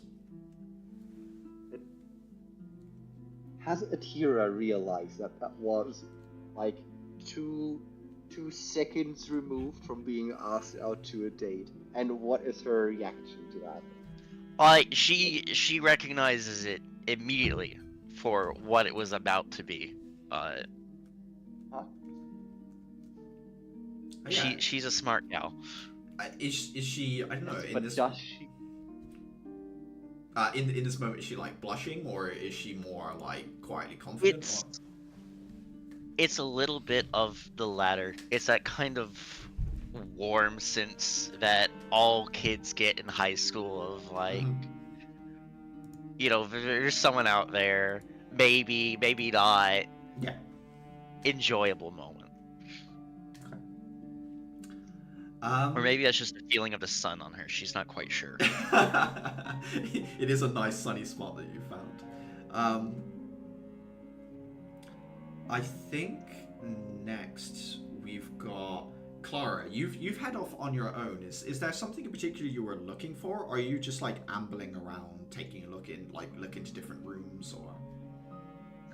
She knows what she's looking for, but she's taking the scenic route to see what everything else looks like. Yeah. Walking around, you walk past like a group dedicated to miasmic monster ecology. There's a drama club. You note there's a group of people gathering together to head to what they refer to as a track in order to learn how to drive. There seems to be some sort of driving club. There's the occult club, chess. The athletics group seems to have like a bunch of smaller sub-clubs, but they all gather together outside the gymnasium. There's like swimming and track and field and all these different things, but they're clustering together to talk beforehand.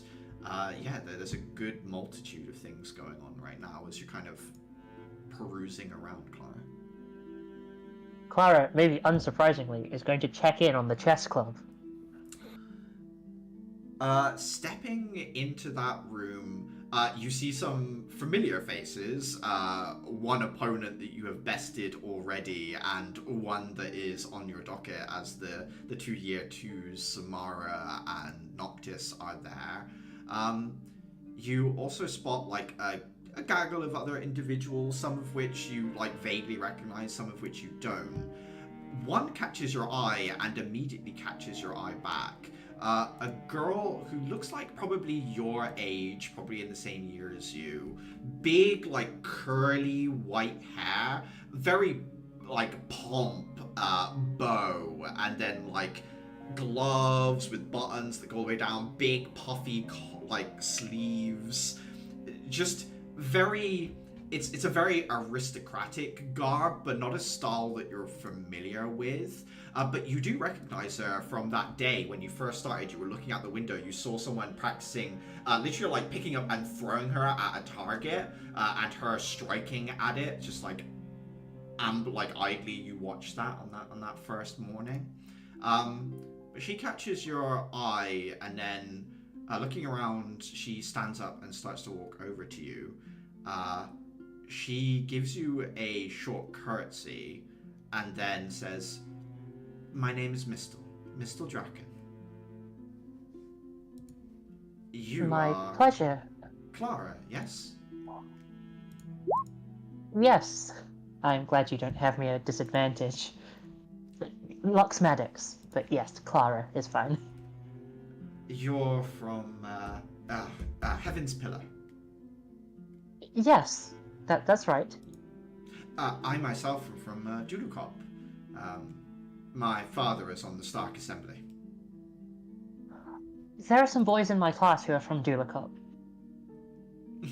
I hope they've given you a good introduction to our people. They seem lovely. Are you interested in the chess club? Yes, very much so. I'm actually sharing a dorm with two of your, I presume, members. I heard that you would be I've- in the second year dorm. That must be interesting. It's a little bit strange, although this whole thing is a little bit strange to me. So, it's not that big of a deal. I enjoyed playing them yesterday. Well, one of them yesterday. If you'd like I to, thought I'd come check out the proper club. if you'd like to, we have a more private room with the board set up. We could talk about the club and play a game while we do so. Sure. Is that a normal thing to do? Oh, well, some people get a little bit anxious playing in front of others, but I just mean that I can fill you in on how things work here, and we can talk. Person from afar to person from afar, I suppose. I'd appreciate that. I have a couple of other stops. There's a couple of other clubs I wanted to check out, but this was the first on my list, so playing one game isn't going to kill me. Exactly. One game won't hurt. Please, follow me. I do so. She leads you into a side room. It's a little comfortable place. Chessboard's already set up. Once you go in, she looks at you and says, did you wish for me to lock the door, or are you fine if anyone just wanders in? No, they can wander in, that's fine. I may not be the best at actual strategic chess, but that's the point. I used to play it with my family, so I kind of would like to learn some actual skills. Yeah, you should be careful giving me that information. Knowing you're not a strategic player is an advantage in itself. She taps her nose before Or she maybe sits this down. is my strategic play. Oh, a double bluff. Oh, interesting. I wonder. Give me 1 second. I'll share. She sits down opposite you, like tucks her chair in. She straightens her back, looks over the board, and says, "I'll move first." She makes like a pretty normal, basic play. Puts a pawn forward 2 spaces somewhere near the middle of the board. Looks at you and says, "I understand that your father is essentially royalty." I'm not sure if we can say is. It's more was. And I don't know how much you know about Heaven's Pillars, but nobility there is not the same as nobility here. It's one of the first things I learnt when I came here. It's somewhat similar where I'm from. We're not bloodlines, so to speak, but picked for a purpose. My family, however, has been quite commonly picked. I fully expect to be on the assembly at some point. You think you'll go back after you finish school? If I need to. I do have brothers and sisters who could take that place, but I think that I have it in my future. I couldn't tell you why. Clara, like, moves a piece, almost, like, opposite, like a mirror. Yeah, it's strange. How long have you been in the city? Oh, I suppose 6 months now. I've had some time to acclimatize. And you definitely have me at a disadvantage. I'm still not allowed to go into certain parts of the city. Dudukop took a more measured approach to Empress City than I suppose your people did, but you say disadvantage, but I applied to get into Immortus, and I hear that you were there, so I have to wonder. She kind of makes her next move as she asks her question. Why East Academy?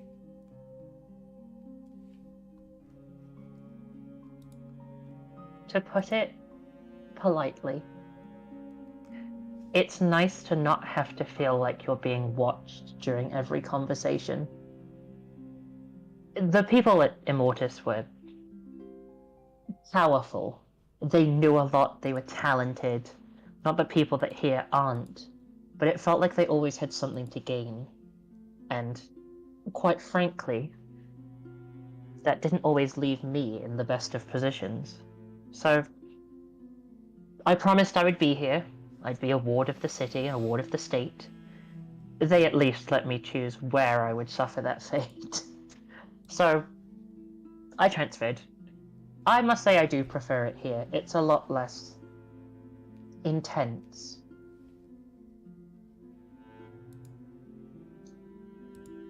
She regards you very calmly as you speak. You recognize this face. She's trying very much not give anything away as she's listening to you, Clara. You don't have to put a front on, by the way. I know it's something that people must be used to, but if you have an actual opinion about that, maybe that I'm an idiot for doing so, you are free to tell me. I'm not going to hold it against you. In which case, I will admit, I think you're an idiot for doing so. You were given a grand opportunity that many are not, and it sounds like you couldn't hack it because of what? Pressure? The situation you're trying to get yourself into in the grand scheme of things is nothing but pressure, Clara. Whether you go home and take up your family's mantle, or you go into the field and you fight monsters, pressure will be your life. Sounds like you wasted something to me. And maybe if you'd have been there, you might have seen it for what I saw it as. I don't think it's a case of couldn't handle. I had no desire to. My job, she air quotes, as a trainee for the Empress Knights is something that I can achieve no matter where it is. I don't understand why I would put myself through undue stress. They probably gave that position to someone else. Someone took the dorm room that I occupied for all of, 9 days? It's no harm. They wanted someone, they had me, they lost me. I wanted something else, I got sent there, I came here.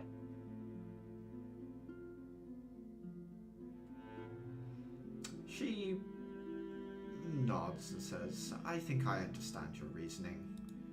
I guess the two of us might not be seeing eye to eye too much. It's too bad. I thought maybe our situations being so similar, we could agree that excellence is always the goal, no matter what the cost. After all, I think that's what it means to be a part of a family like yours and mine.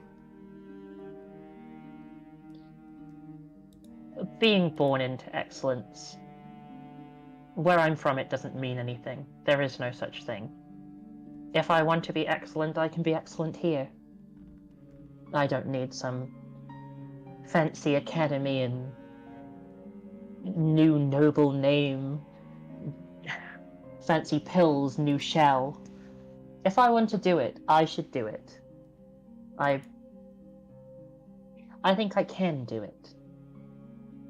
But part of this is about proving to me that I can do it off of my own back, not because of who my father was, or who everyone thinks I might be. If you don't agree, that's fine, but we're both still here. Only one of us chose it. She thinks for a moment and says, let's just finish our game. Of course. She will make an insight check against you. Can I have a deception check in response? She cannot roll below an 8 on this, so she does get a 10. Yeah. Too busy on the conversation. And then, do you have a skill proficiency for the game? Yeah. Yes, I do. Make it, I think, intelligence based at this point. So, I will roll. It'll look like a saving throw for her because she's also proficient. So, she does have advantage. She wins the game quite handedly after that, unfortunately for you, Clara, as she closes out the few matches and says, "Don't feel too bad. I've been here for a month already." Oh, Like I said, this is a hobby game for me, so any practice is good practice.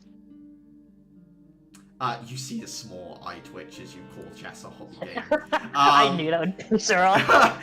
She just says, "We barely talked about the club at all.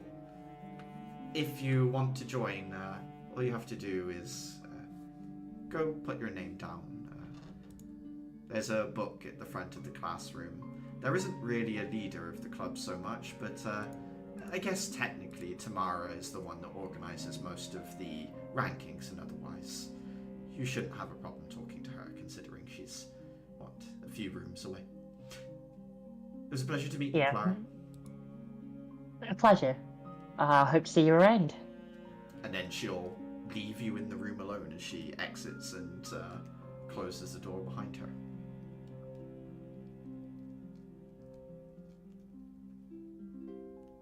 I don't know if there's anything in particular you want to do, Clara. I think I'm gonna go back to the main room. I will write my name down on the book, and then continue my adventure to see what the other classes are like. Okay. Uther and Caliban, walking with Casper, you end up in sort of like a big dojo room. There are students that are from the combat classes here, but there are also students from the workshop and the nursing and the logistic classes here. Some of them will need to go out into the field, medics still need to go out, so a lot of people here are honing their skills for if they need to pull a sword. They may not have a shell, but they can still swing a weapon, they can still fire a gun. Obviously there is a shooting club separate to the dueling club and stuff, but yeah, you see quite an array of individuals here. Clara will point out... sorry, not Clara, Casper. Sorry, C words. Casper will point out in the distance, that over there is Suda. Suda is in charge of the club themselves. They're a third year here.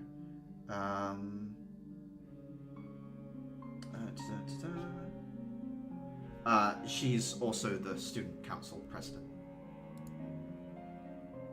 Fascinating. Should I introduce myself now or later?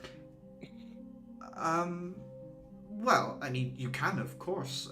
It does look like she's in the middle of training some other new joiners to the club, but we can stand on the side and watch her a little bit. Very well. Suda, you note, has a very similar style to Casper's. It's just way more refined. There is a degree of motion where normally when someone starts moving, there's a wind-up. She has no wind-up. She's moving at top speed the moment her, strikes seem to go, and it just sort of, goes through instantly. There's, almost like a split second where your eyes think that they need to adjust the speed to follow something, but they get left behind every time she moves. Eventually... she finishes coaching them on some basic strikes and how to move and stuff, and then sees Casper at the side with you two and walks over and says, "Hello, I don't believe we had the pleasure of meeting. I trust you're from the new class. I assume you're Caliban von Halig, and you must be Uther. Uther Makula?" Busted. Hi. And you are? My name is Suda. I have a second name, but I prefer it's not used, to be honest. I think it keeps things more personable. Are you interested in the club? From what I've seen so far, you have an excellent student. She has placed me on the ropes more times in our initial battle that I can count. Casper's training owes more to, not me, but I've certainly enjoyed watching her grow since she's been here. She bows and sort of Casper shares a bow back. She says, "We'd be delighted to have you here in the club. We do arrange tournaments with other academies as well, so if you are looking to make a name for yourself, not just here at the academy, but outside of it, beating someone from Immortus always puts your name in the newspaper." So. Sounds bet it interesting. does. Though the more competitive edge seems more like a silver lining on my end. I am merely here to hone my craft Well, you in need no. regards to my duties as an Empress Knight. Well, upcoming. No, it's good to think of yourself as a knight already. At the end of this month, you'll be going on a mission just like any other. It's just as dangerous, so take yourself seriously. It'll help. Trust me. Of course. But yeah, happy to have you in the club. I can begin showing you some of the different areas you can train and some of the other instructors that are here. Depending on your style, you might find you mesh more with some areas than the others. I am wishing to pick up an additional refinement to my style of combat. No, very well. Namely the fact that I still have an open hand free. A second blade. Casper as well is also training in wielding a second blade, in which case you'll be with me. Happy to have you. And she gestures at like the mats where she's got some people training already. She says, you can either start today, or if you wish to simply watch, you certainly can, but no time like the present, perhaps. I think I'll watch first, see how the protocol plays out. Of course. And you, Uther, I have to keep both hands on mine, so it is quite the blade. You might have more luck with the more traditional Empressian trainers. They wield more of a greatsword style, as it were, but I mean, if you wish to train with me, I won't stop you. I appreciate the author, but I really need to get a better grasp on this and quick. No offense. No, not at all. We are all on our own journey.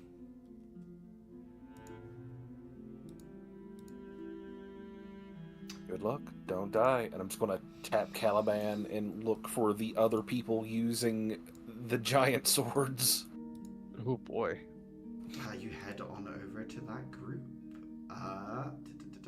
Dafer, you find yourself taken into a room. It's like rows upon rows of little kitchen areas. There's cookers. You can see there is equipment off to one side, like mixers and things like that, mortars and pestles and all sorts. There's a lot of activity. People seem to be baking things today. You see one person in particular who's in control that Niall points out is a like shirt open, muscles exposed, red hair, looking quite similar to yourself, really, Dafer. The man by the name of Delphin that Clara bumped into yesterday, another year too, that you're staying in the dorms, but you haven't seen him there yet. I think he went to bed before he got back yesterday. But he seems to be in charge of the cooking club.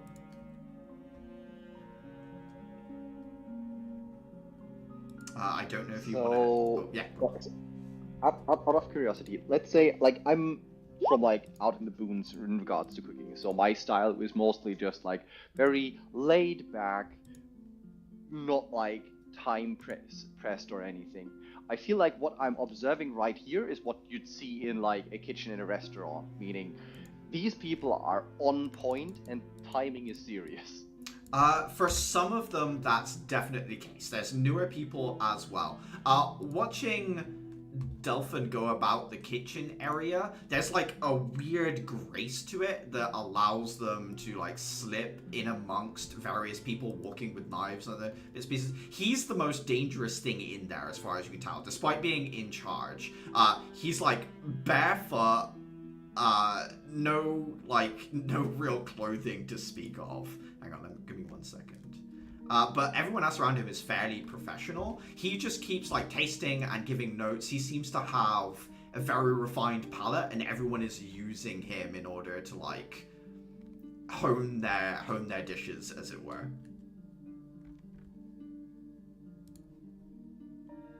I think in that case I'd be kind of lost for like a solid couple minutes just taking it all in, how these people do their cooking in a very different manner than I am. Like the amount of impressions I'm getting is, I assume, fairly overwhelming, particularly given that I like immediately store all of that fully in my mind every second I see, smell, etc. So like, what's the most, is there anything that most of these people like lean towards? Is there like a particular prevalence of, for example, fish dishes or? Right now they're baking more like bread and cakes and things like that. What you do notice is like some use like the poppy seeds and stuff. I think it's like stuff like that you wouldn't have seen before. The use of sesame oil and other stuff like that. Delphin does notice you and then walks over towards you, leaning on a staff as he goes, pretending as if he's got a limp for a moment before walking completely normal the next few steps. He comes over to you, immediately like pats you on the arm, like puts his hands on your shoulders, like inspects you, and then steps back and says, "Yeah, no, this is good. This is good." I see you also take your nutrition seriously. As I like eye him up and down, and like I see the fairly defined abs that I assume are there. So this guy like knows his protein intake, does take proper care of his macros and micros, etc. He shoves half a loaf of bread in his mouth, chews on it as you're talking to him, and then looks at you and says, "What's nutrition?" That Dafer blinks and for a second feels mildly offended. He then is like, "No, I just think that physique, you're gonna be great at whisking. Yeah, this is gonna be great. You're looking to join the club, right?" Still a slightly taken aback facial expression. Yes, I am. I believe I might need to learn the basics first, because like I'm from Dulacom. We do. I mean, I'm pretty good with bread, but it's for the most part grain-based stuff and salt. Okay. Not much more. So the first thing we're gonna learn is never insult bread. He pats you on the shoulder and says, "Bread is life." Second thing, we're gonna teach you how to make great bread. Best bread you can imagine. It's gonna be using something that I like to call sourdough. Now I think everyone else calls it as well, but I like to call it sourdough.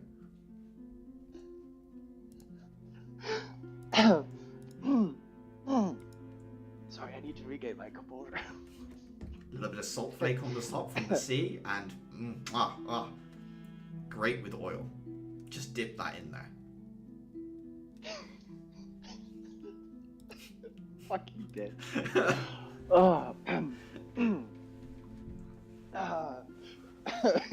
How dare you basically insert me into the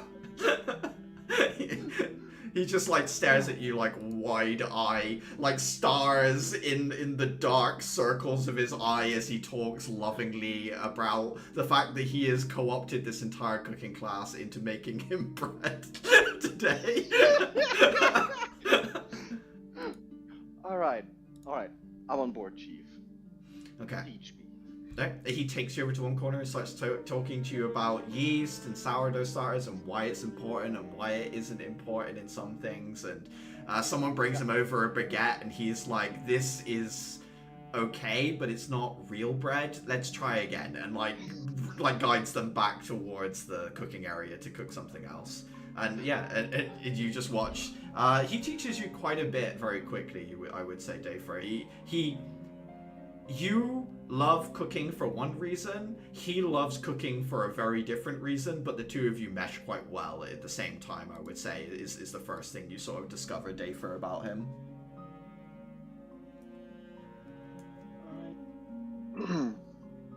Alright.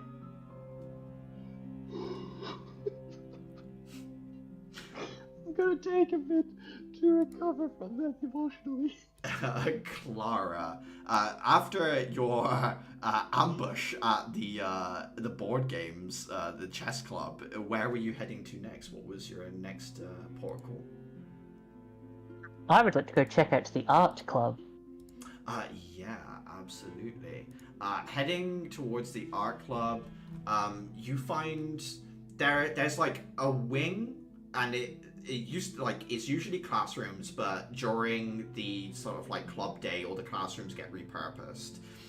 You can see that little signs have been hung up over the doors. There's like oil painting. You can see there's sketch work going on, landscape work. You can see that there's sculpting and modeling with clay and other things like that as well. So it's like a corridor of labeled rooms that you're looking at with all these different things. And you can peek in if you want at different classes, but I don't know if any of those sort of call to Clara more than the others. I'll just go, I suppose, wander around and see if any of them take my fancy when I'm inside there. Yeah, you would recognize in the oil painting room, there's Seth, who was watching the chess match between the two, the sort of more emo style, the individual with the suit on. He's taken the suit off and like rolled up his sleeves, and he's oil painting what appears to be like a scene of a train rolling through the miasma, almost from memory as far as you can see. He's like painting a specific day or moment or something maybe he's seen, or maybe it's just like a dream or something like that, but it's very vivid to him. You can tell as he's painting that. Otherwise, like, the other classes all have different groups of individuals in. You recognize that some of them might be year 3s. You are told that an individual by the name of Sora is in charge of the art club, Sora. However, they're away on mission right now, so there's no one actually in charge at the moment. But mostly people get on with their own thing. The only time you talk to Sora is if you want like specific supplies or anything like that. She's more there for like budgeting and requisitioning things than anything else. In terms of like people who can teach you, it's pretty common that people buddy up within the art club. You find out like if you want to learn a specific art style or practice with people, or there are people that model for the art clubs as well if you want that too. So that seems to be what you sort of go around and gather information wise. I'm gonna go stand over Seth's shoulder. Mm-hmm. He takes a bit, but he recognizes you're there, pauses in what he's doing and looks up at you and says, "Oh, Clara." I didn't realize you painted. Well, yeah, I used to write a lot more, but, well, Tamara got me a set of paints for my birthday last year, and yeah, I really got into it. How'd you find it? The club, that is. It's pretty relaxed, yeah, it's almost therapeutic in a way.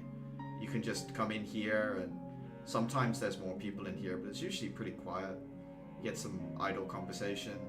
I wouldn't say it's the most, social of clubs. People tend to retreat away into their own world now and then, but occasionally we go for a drink at the conservatory afterwards. Sora uses whatever's left over the budget for us to have a get-together every couple of months or so. That sounds so sweet, actually. It's nice.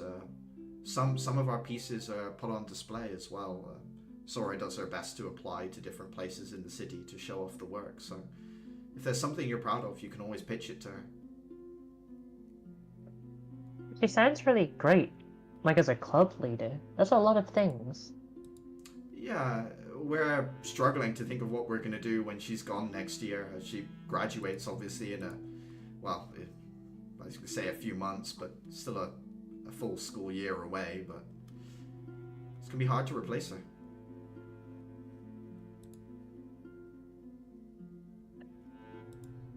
I was just wondering if this place would be like I thought it would.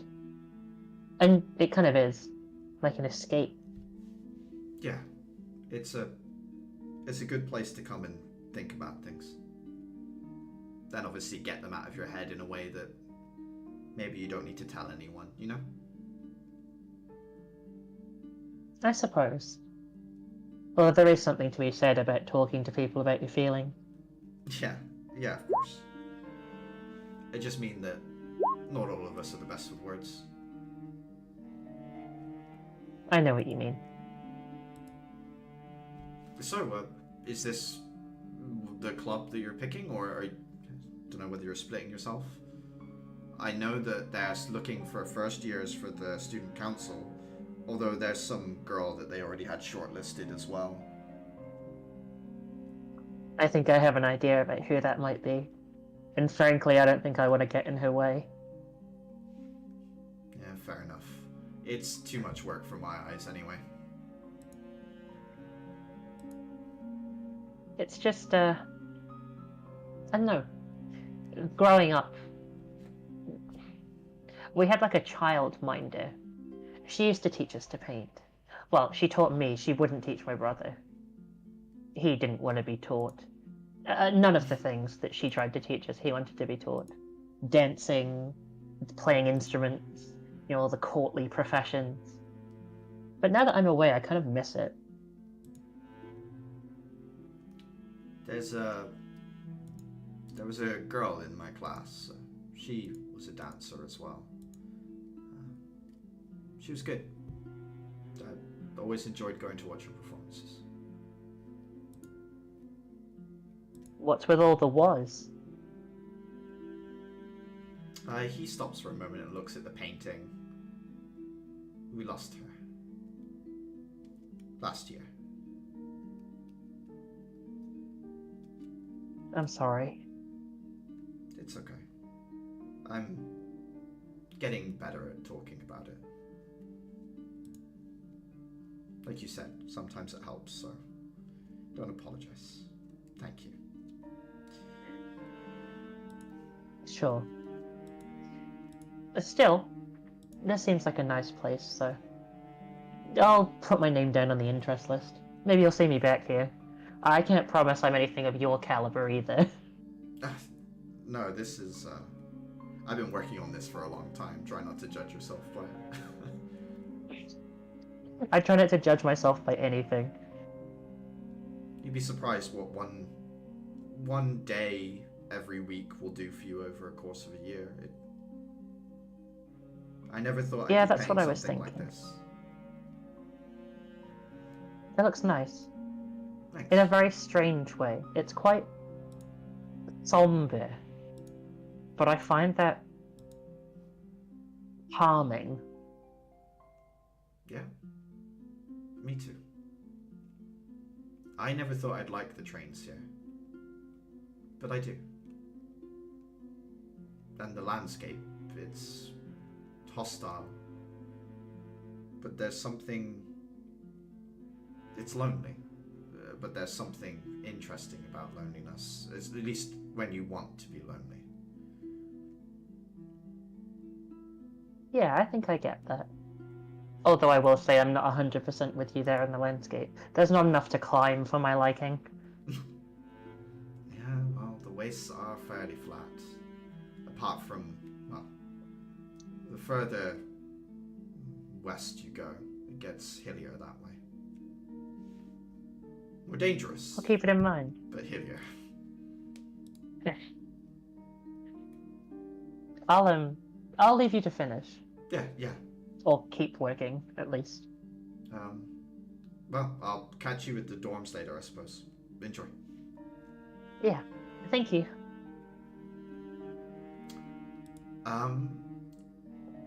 Adhira, eventually the rest of the sort of botany club will turn up.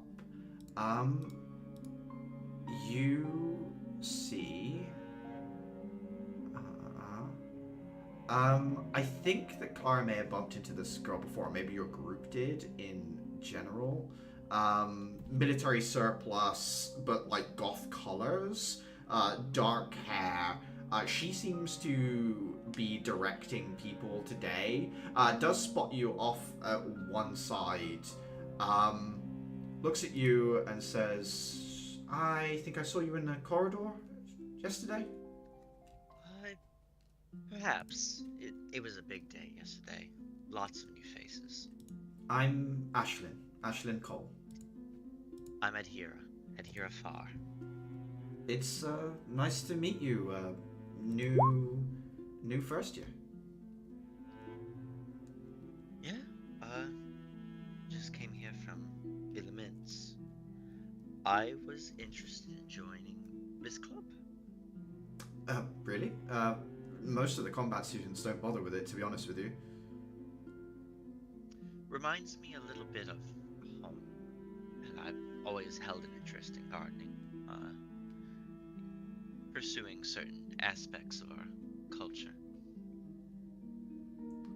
I have to admit, I don't know too much about the plant life of your homeland. I'm trying my best to get funding for a greenhouse or otherwise somewhere that we can grow something more like that. If you were to join the club, not to use you or anything, but I can probably make a better case that it's going to help you settle in, if you don't mind me saying that.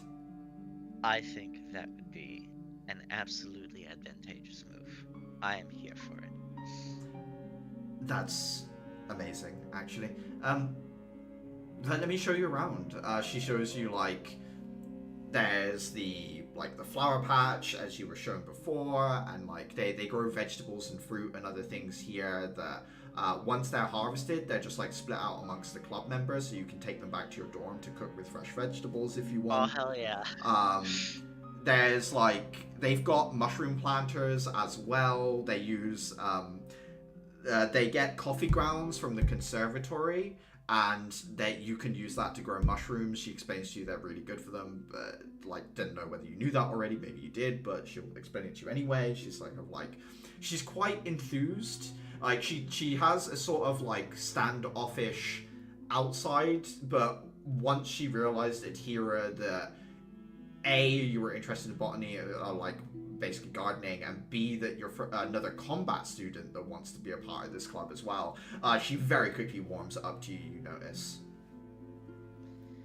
Yeah, she probably responds to the best of her knowledge about certain things. Vegetables she would know. Mushrooms she is the most familiar with, probably from where she is underground and probably through a few things her little friend has told her. Yeah, the mushrooms they're growing here are probably quite different to what you're used to, but the basic principle's the same. Yeah, these are more above ground. Yeah, could deal with sunlight. Yeah, you got it. These don't glow. Yeah. What sort of stuff would they be looking to grow in the greenhouse? Would they be able to do anything with fruit, or do they already have fruit? Fruit she's interested in, but it takes a little longer to grow in general than other bits and pieces, so that's more of a long-term project thing as far as she's concerned. She'd love to plant, like, if she'd love to get a greenhouse big enough to plant saplings and have, like, not an orchard, but a few fruit-bearing trees. She'd love to grow cactuses as well, but she knows that she'd need to set up some sort of, like, rain system that went off every now and again, like, or it needs to be watered sparingly or something. She admits she hasn't read many books about it, but she knows that you can, like, kill them by overwatering them or something. She's thrive on neglect. She nods and says, which is such a weird concept to us at the club. I mean, obviously you try and take care of them like they're your little babies or whatever, but like, yeah, the idea that I'd be killing it with kindness is strange. They're built to last, come from us. Resilient. But I've seen pictures as well, or at least paintings of some cactuses. They grow such brilliant flowers. I really would love to see one bloom one day. We can see what we do. There's a few from my homeland, a bit more to the south, that are known for having an abundance of cacti. she'll probably sit down with you and get some names from you so that she can look at like procuring the seeds or whatever she'd need to for that, and then also to put them on the application that she's putting together for the student council in order to get the funding to have the greenhouse bill. And she's also putting in an application to the workshop as well, like their club there, to actually build it, which would make it cheaper than having someone come in to do the work. So she sits. Your first like time with the gardening club is probably a bit more administrative than you were thinking it might be at Hira, but she seems to be getting things set up for you and for the club going forward with your help. All right. Happily answers along.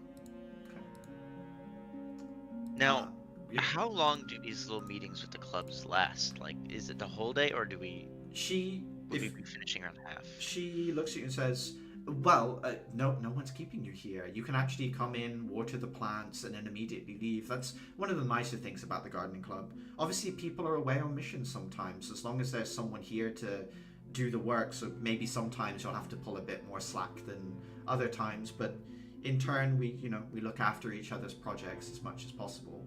If you want, once we finish this paperwork, you can head out into the sort of surrounding I2 area or head back to your dorms, whatever you feel like. The headmistress, she demands that you're part of the club, but she doesn't demand exactly that you partake in it or spend all of your effort or time there. She thinks that, what's it she said? If you find something that speaks to you, then it isn't a choice whether you get to listen or not. When you join a club, you'll find yourself spending exactly as much time as you need to. Don't worry over it too much. At least, I think that's what she said. I might be paraphrasing a little bit. Have you ever met her? Yes, she's around every now and then, but she's a busy woman. She's usually up in her office. You'll see a revolving door of different judges and their advisors coming to the academy. They all want business with her. Occasionally merchants as well. I see. She seems to be a woman to keep an eye out for. She's good. She's been good to the academy. You weren't here. I mean, I wasn't really. I arrived after the renovations were done, but she's only been in charge of the academy for 3 years. These third years that are about to graduate are the first that have been established under her, I don't know how you want to say, guidance, but she's really changed the academy.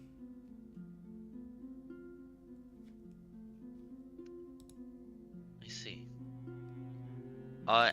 Adhere is probably going to stick around for a while, sort of, get an idea of how many people, the different plants, the different vegetables, how everything's separated, all that. And I think after a while, she's probably going to head out and look for another club. Yeah, what club are you looking for? She's going to take Axel's commendation to heart, and she's going to see if there's anything along the lines of Arcana. There is most certainly an Artificers Guild, run by a woman by the name of Ophelia. Some people there you do recognize. There's the girl with the eye patch who was talking to Dafer briefly. Dylan's also there, who gave him the Ambaric Shard. And then there's a bunch of other... Like, a good 30% of the workshop students are in this class, with other workshop students being in, like, engineering or other sort of classes. This seems to be quite popular. You do note that there are a few combat students here. You recognize some first years are here. One individual stands out to you, Adhira, as also being from the Laments Desert. My people. Also a first year as well, as far as you can tell. I am probably going to do a bit of a circle around the group, weaving in and out, getting a feel for it, and I'm going to come up behind and next to this person. you can see they're leaning over what appears to be like powdered crystal right now, and then they're looking at it almost looks like a compass, but more like a compass's mold, as in like something that does north, east, southwest, but inverted with like a place to pour metal in. And right now they've just finished very carefully putting the powder into different sections. They put a seal over the top of it, sit up, rub their hands together. You notice they're bandaged from the knuckles all the way down to like the elbow. There's like wrappings around each finger, then the hand, and then down to the elbow. He looks up at you and in Hawaiian says, "Ah, what a beautiful sunrise." Why, thank you. Blushing a little bit, taken a bit aback by such a direct compliment. I was just looking around and, well, saw someone else from where I'm from. I think it's just you and I, he will reply and say, I had heard there was a Ryan. I did not expect to see you here. Well, it turns out in my last spar, teacher said that I did well with magic, so I figured I'd entertain the notion and follow a bit of a calling. Well, us combat students are second-class citizens here, but he will joke in your native language, you better get used to that here in Empress City. Is he referring to combat students or... He's referring to being from where you're from here in Empress City. You get the impression. there is a bit of pained laugh there, like, fuck. He sees like the pain a little bit and waves his hand, says, "I did not mean to worry you. I just jokes, you know." Yeah, being far from home, still a little shook up about it. You over the cold yet? No. No, me neither. I don't think you ever will. But hey, I have been working on a device that will help me keep my temperature, but as you can see, I'm not far along. Work in progress. So, what all can we combat students do here? We can just research magic or practice? Or... Here, I found it's easier to get a hold of the other workshop students than it is during the workshop during school hours. They're usually working on their personal, like, school projects. Here, they come to talk about things, to work on more passion projects than things they need to fill in for, you know, their grades or whatever the hell it is that non-combat students have. He shakes his head. Beyond that, you have as equal access to the resources here as you do as they do, which isn't so true in a general sense. So if you've got something that you want to explore or have explained to you, the easiest thing I find is to get something wrong in front of one of them. They'll very quickly explain why you're wrong and therefore teach you what you need to know. At least that's what's worked for me so far. I see. I think I'll try and join then. That would make my time here even more pleasant than it already is.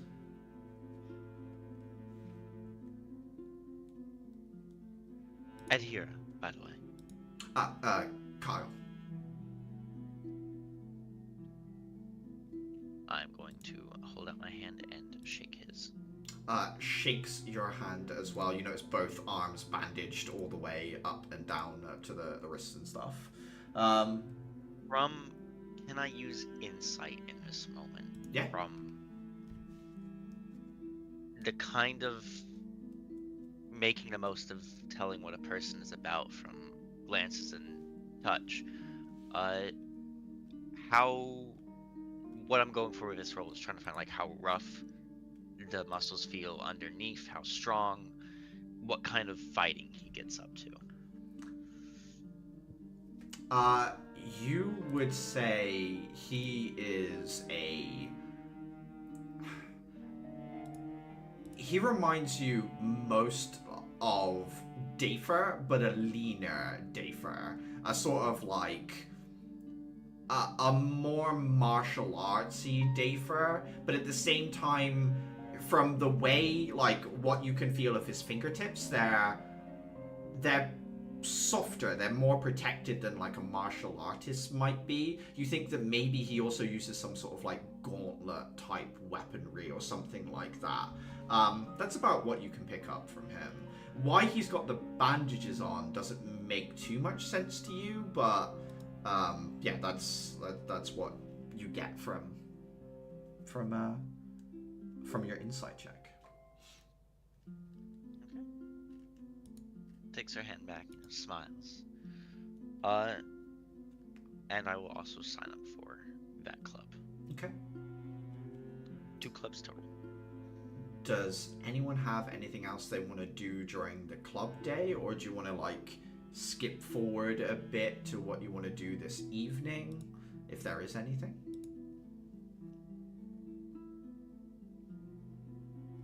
I think that's... I think.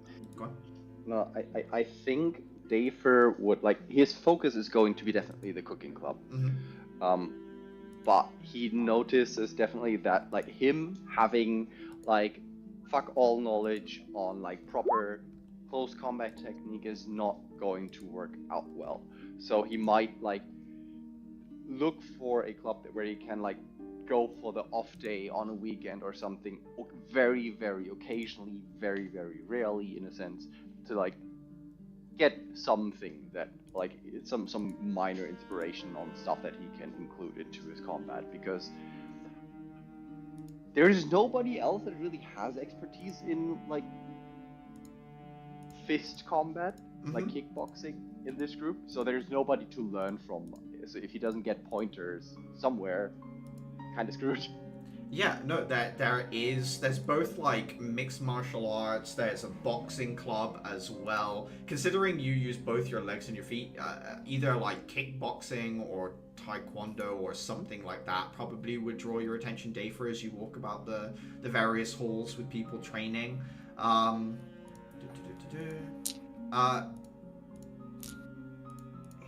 second, I'm just gonna double check something.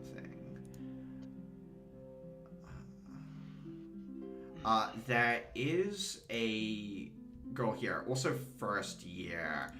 Light blue eyes, big white hair that's sort of up and everywhere, cascading in all directions.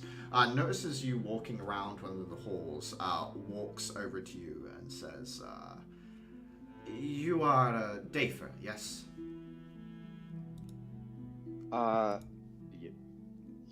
Yes. You have me somewhat at a disadvantage. I hold up my hand for my name is Sigrid. She takes your hand. She's a little taller than you are, a little less built, but still, as you hold, like, grasp her hand, she's the closest to your build that you've had, like, come across so far here, Dafer. Oh. I squeeze the hand in respect. So, like... Yeah, she'll squeeze back and give you a shy but like, oh, I see, sort of smile. And she will say, I am class 3, year 1. And you are new class 10. Yes. We essentially started yesterday. You have ruined their pretty numbers. I've been told as much. Apparently, Professor Axel isn't. It was somewhat surprised himself to be teaching our class. No disrespect to your Professor Axel, but he is more like a student never graduated. Man is strange.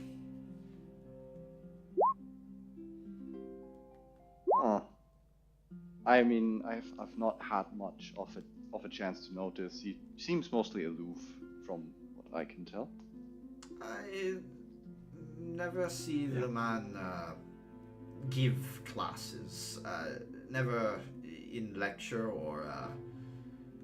She shrugs and says he does not come to the cafeteria to eat with other instructors or with students. He mostly just disappears at night and comes back in the morning. I hear the third years do respect him though, so as I said, I mean no disrespect, I'm just confused by the man. But you are here in this combat hall to learn to fight? Somewhat. I pretty much already singled out the club that I want to focus on. However, I will need pointers or something that I can start learning as a basis on to do during class activities and so on, because I'm pretty sure nobody can get me pointers there, and I've been pretty much relying on this, and I just motion at my body. She nods and says, I fight with a weapon with a big sword, but last combat had my sword taken from my grasp. I was left without. I started to think, maybe I should understand how to swing an arm if I need to. So I've started here, learning what I can. If you are perhaps interested, we can train together. There are some here that, well, I must hold back. Sure, I'd be happy to, but don't expect too much technique from me just yet. Me neither. It's fine. Technique comes later. I nod. Okay. Shouldn't we find an instructor first then? Okay. She shrugs and joins you to come find someone. You get the feeling that she has just been picking random people and challenging them to fights their entire time that she's been in the club so far. In fact, some people aren't sure if she's technically signed up either. So while you're signing up, she actually finally puts her name on a piece of paper alongside yours. Okay, does anybody actually reach out to us, or do I eventually just cave and go to somebody and be like, okay, hey, I have fist. I punch, but not punch good. You do see that it is sort of self-governed a little bit, but you do eventually find who is in charge. You are interested to see that. Give me 1 second. I think I remember correctly. It is a third year in charge by the name of, I think it's, no, that's not it. I think it's Akira. Yeah, Akira. It's almost the exact opposite to the girl that you were talking to. She is a tiny little thing. She's wearing a headband that gives her little, golden fox ears that mesh with her golden hair. Big, chibi-ish eyes. But she's also lean. You can see the muscle is, woven to the bone. There's, nothing else to her. She's, muscle wrapped around bone, and then this, cute accoutrements that sort of make up her outfit and stuff. She's wearing a gi, but it's sort of, a stylish gi that is actually, belted and clipped in and tied at one side and stuff. She seems to be in charge of the sort of martial arts club here. But yeah, she'll talk you through signing up and how it works. She'll be like, yeah, you can come in and you can either just train together, or we do have specific instructors for different fighting styles. Some of them are from not combat classes, so We do try and say that if you have a shell and you're training against someone who doesn't, please try and remember that. Do your best to limit the amount of power going through it. And you will have to remove your gauntlets while you're training here, unless your opponent specifically consents to it. If you're looking to use your gauntlets, there's a specific magical dueling class, but you'll find that it's very different to what you're probably looking for in terms of training technique. That's fine. I'm looking for, like, doing this properly. If I tried to kick somebody right now, you'd probably laugh. Well, I wouldn't laugh, but at the same time, I understand what you're trying to tell me. She smiles. You also notice that as she's talking to you, there are 3 or 4 of her walking around the hall talking to other people right now. There's like 4 versions of herself walking around giving people pointers, otherwise the other one is with you talking. Okay, so I look at her and like eventually like out of the corners of my eyes I see something. You see like her moving, like, again, yeah. Like, okay, this is odd. Then on the corners of my eyes again, like the 3rd version of her. And like a confused look comes over my face before I just assume it's some kind of ability. I don't understand it, but weird shit happens. Mm-hmm.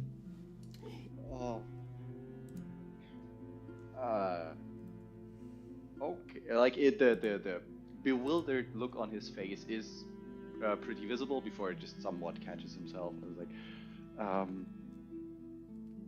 yeah, if there's any specific schedule or so to adhere to, I assume I'll be hashing that out with the individual instructors. Mm-hmm. If you want to make a deal with them for when you come in and train, you certainly can. The only thing we request is if you sign up for a inter-school tournament or otherwise just to, we do rankings and other things here as well, that you show up 10 minutes before your match at least, and if you are going to be on a away mission, you let us know ahead of time so that we can get things rescheduled as best we can. We understand, obviously, that you can't always be there for everything with what we do, but just try your best. Okay. Well, this works for me. I think my goal so far is mostly get pointers on what I should be improving on, and then working on that during class. Okay. Then. All right. You'll fit in here just fine. Perfect. And I assume like the look on my partner's face, whose name I either forgot I haven't asked yet.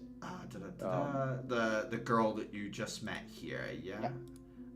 That is Sigrid. Sigrid. Sigrid. Check. I mean, for now, would you mind overlooking a spar between Sigrid and myself? Give some pointers. Yeah, I'm not too busy, she says, as 4 of her are walking around incredibly busy, but this one seems to be not busy. Okay. I look at Sigrid, who I assume is currently being impatient or something, given that she already fought like half a dozen people. She's just brushing her foot across like the mat that yours kind of stood over. Just, yes, please. All paper done. Questions finished. For myself, yeah. I have no question. All right. Then. All right. Then let's try something out. And I'd go into this without any. Obviously I don't have my gauntlets. If I don't have my gauntlets, I don't have my rage. So just normal sparring, essentially, or looking into technique improvements, etc. Maybe. You find that the 2 of you are quite evenly matched. Your styles of fighting are very similar. She is, if you didn't think it possible, but she's slightly more straightforward in her fighting style than you are. She is looking to hit you as hard as she can, as much as she can.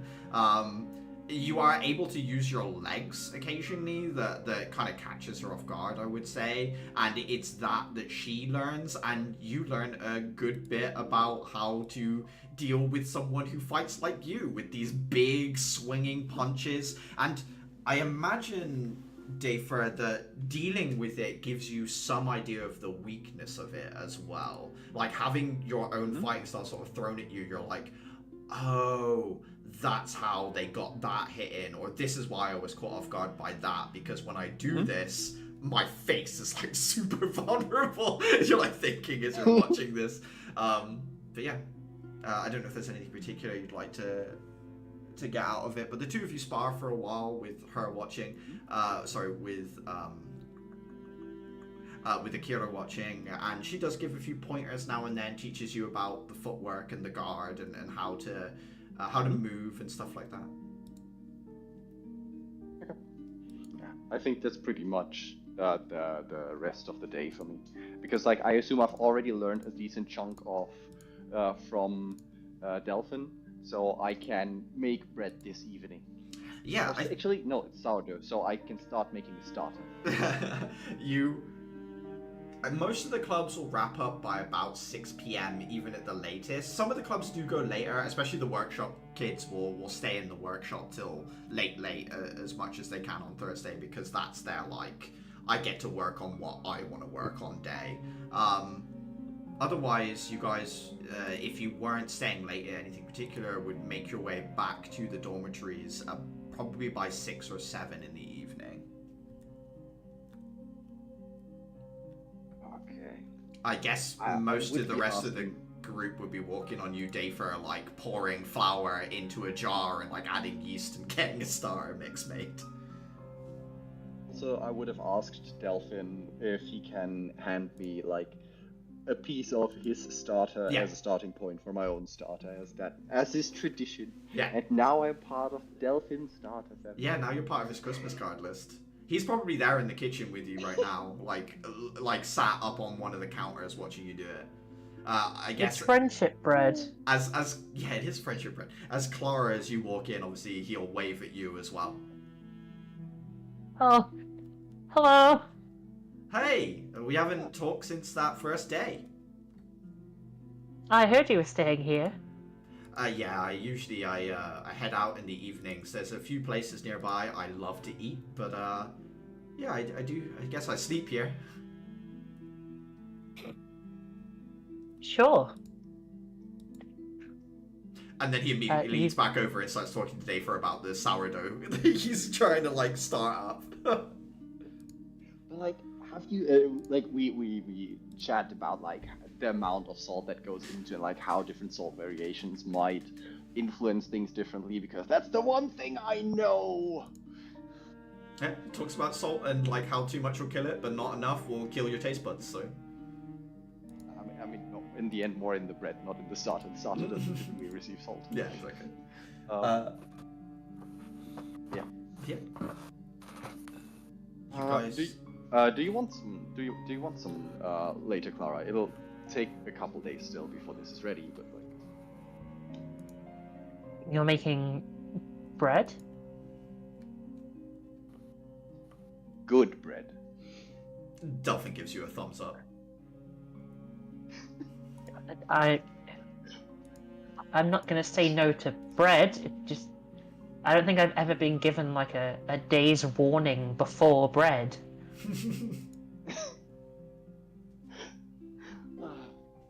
It's something I'll be working on. Okay, cooking club for me. What's it? What did it end up to be for you? Oh, I went to the chess club for obvious reasons, but I stopped by on some of the other tours. The art club seems pretty interesting, so I put my name down for both of those. Art? Huh. I'm not sure why. I just put you down as more of the reading type than the drawing type.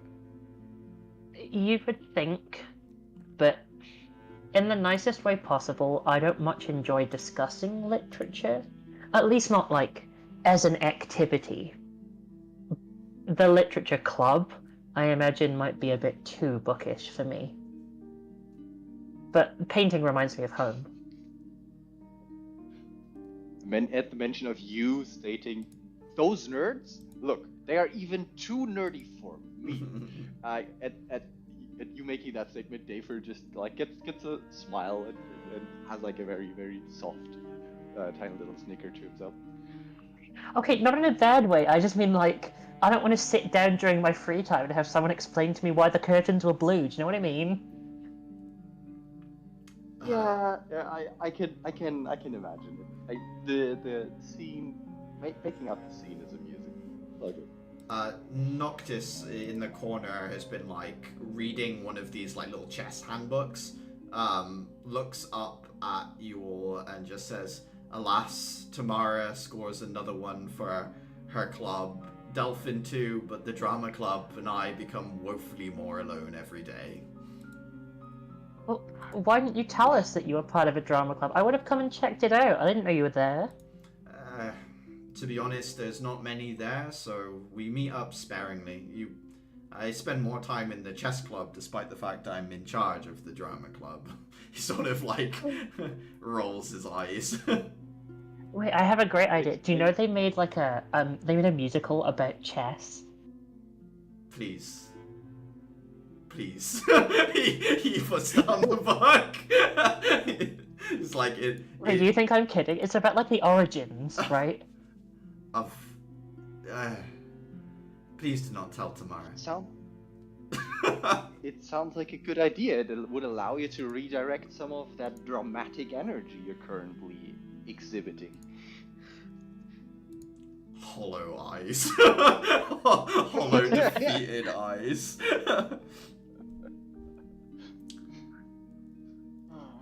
But yeah, Clara, you're back. Have you seen any of the others? Are they currently, I don't know, still alive?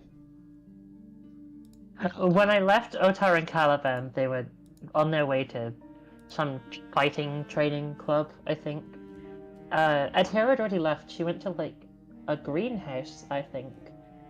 But Anders was with her, so she should be fine. Alright.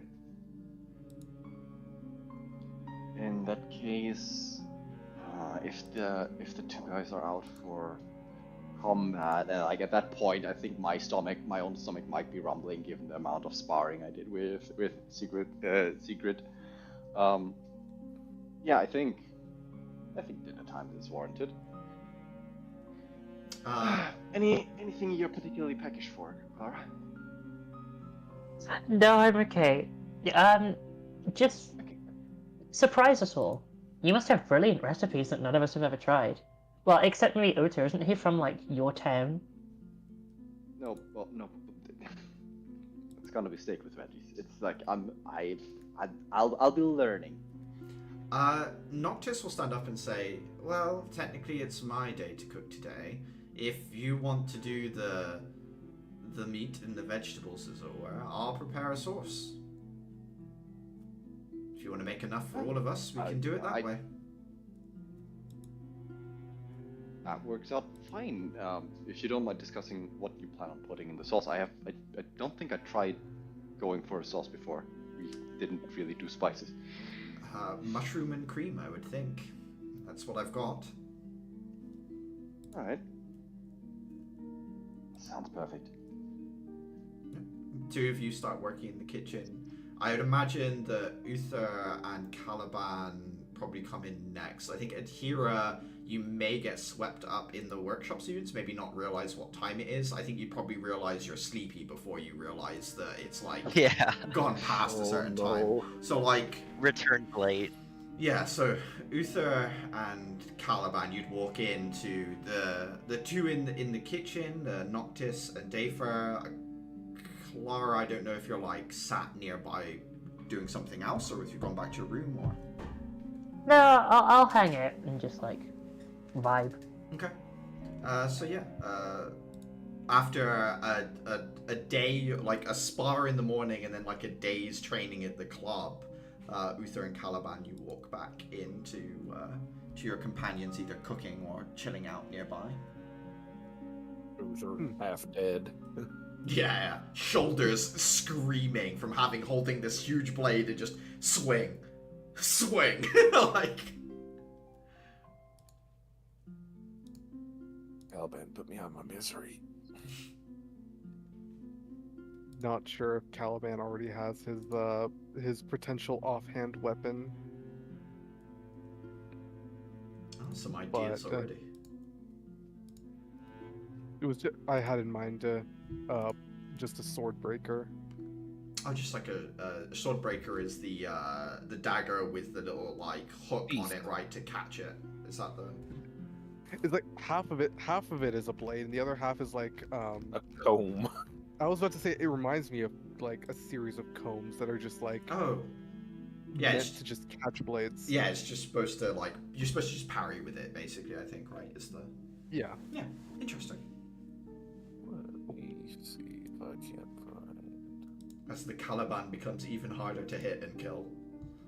That's right. That was my master plan all along. But yeah, you walk in, you can smell meat and vegetables cooking. It doesn't smell candied or sweet. There's a hint of like rosemary and thyme in the sauce. It probably smells quite delicious after a day of combat and training.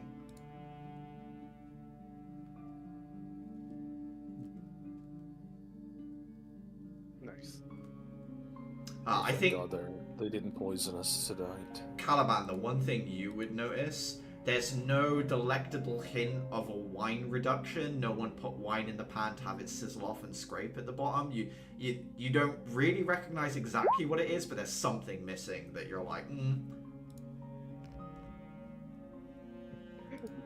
I can't have my bougie selection. No, it doesn't seem like it. It's close, but you're like, I have a chef that could definitely do this better back home.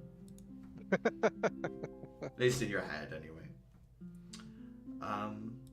A little bit after the two of you were there, Adhira, you would come through the door. I don't know if you wanted to pick up something while you were at the club. They do let you take like either like powdered crystalm or other like half-crafted crystalm crystals for you to finish off or things like that, or just like a little book or something to read about it if you wanted. Probably a book. That's Yep. something she's more familiar with. Comes in straight to her room to drop all of her stuff and just returns to one of the couches and flops down tired.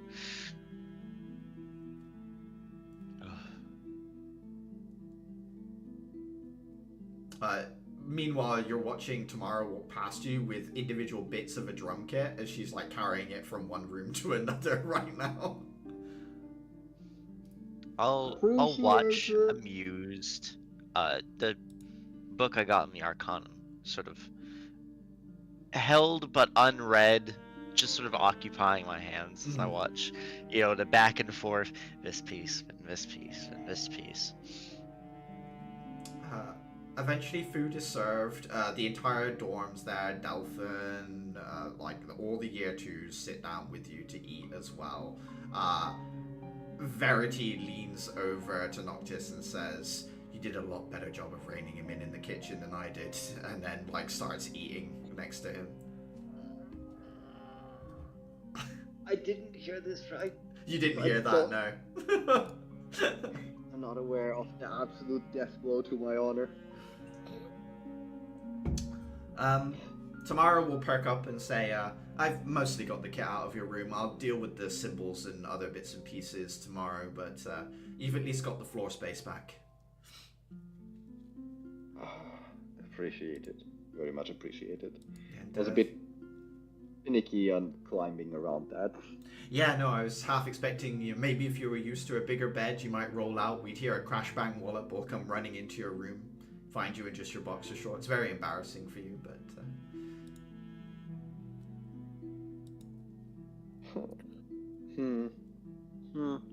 Would it be though? I don't think she's seen your muscles. She shrugs. It's more. Not my type. It's more when you have limited resources, you don't tend to have a lot of individual showers. If you catch my drift. You're not used to personal space. Well, don't get addicted. It's nice to have my own stuff. That's It is. appreciated. So what are you guys had your training lesson today? How'd that go? We won. Ah, look at you, living up to your class 2 honorary status already. Or year 2, sorry. Heck of a fight, though. It was. It was a pretty close one. I think we leveraged our numbers more than anything. Kaspar and Andros were terrified. Monsters. I've heard Was. at least about Andrus, not so much about Casper, but I know she's part of the is it the dueling club? Most people who head there, they're surprise hitters. It was a new experience for me to just see her in front of me 1 second, have her reappear within my guard the next, and then suddenly feel completely winded, all in the span of blink of an eye. Particularly to me, that's rather new. Fighting Empress Knights is other Empress Knights, I should say, is an experience in of itself. It's very different to fighting the miasmic, but well, no, that's not true. Some of them do fight like that as well, but not the rank and file. They're more direct, more. It's the intent behind it that you feel. So what have you got for tomorrow? Can't. You're fighting Miasmic rebels. monsters. Well, usually Friday is combat practice, so thought that you might have 2 in a row. Sickle something. What was it again? Oh, the Sicklesaurus. Yeah. It's a Ceratosaurus, but yeah. That's it. Right, Cerrado. The tall boy, as you say you call it. What? Okay, it's not me who calls it that, but it sounds less weird than saying the kids call it that, because why are the kids talking about it? They're Is I'm it sure it's specifically dinosaur? you calling it that. they're quite big for a first target. Usually they'll start you off with Ravagers or something like that, but no, seems like Axel has you in for the hard course. Well, we said we had to catch up pretty quickly. And we've done a good job so far, so maybe he just wants to test the limit. Just I am somewhat surprised that there isn't more book studies involved in the first couple days, but the studies is mostly to do with talking to people when you get there, geography, some cultural history in order to make sure you don't make certain faux pas when dealing with groups. Don't get me wrong, there are important lessons, but it's not stuff that's gonna save your life in an immediate sense. What you're learning right now is how to survive. After that comes finesse. so it's all about social interactions and preparing for them along the way. Sometimes Huh. when you're in a situation, like for example, one time we were escorting a train across the wastes. The hardest part about it was keeping the people on board safe and making sure that they weren't scared.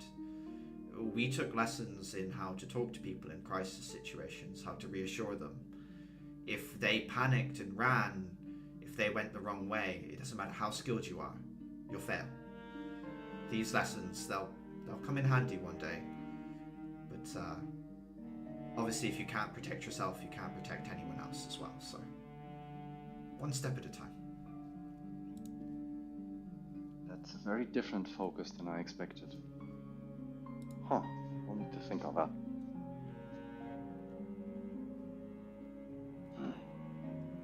If you guys want a book on the creature you're going up against, I think the library's still open. Otherwise, you can always just call it an early night again and let Axel take over the training tomorrow if you want to lean more on him. I hear he's a good teacher when he's there.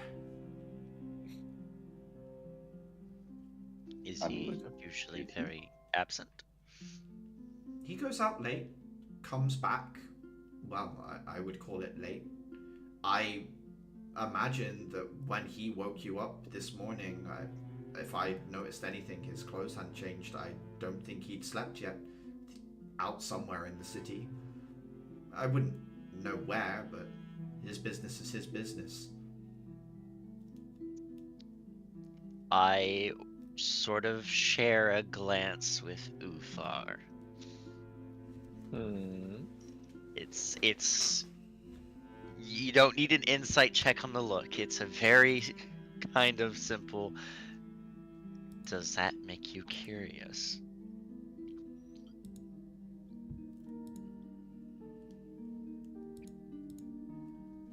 He just a subtle, like, kind of that half and half hand gesture, just kind of wiggles his hand, just barely perceptible, just.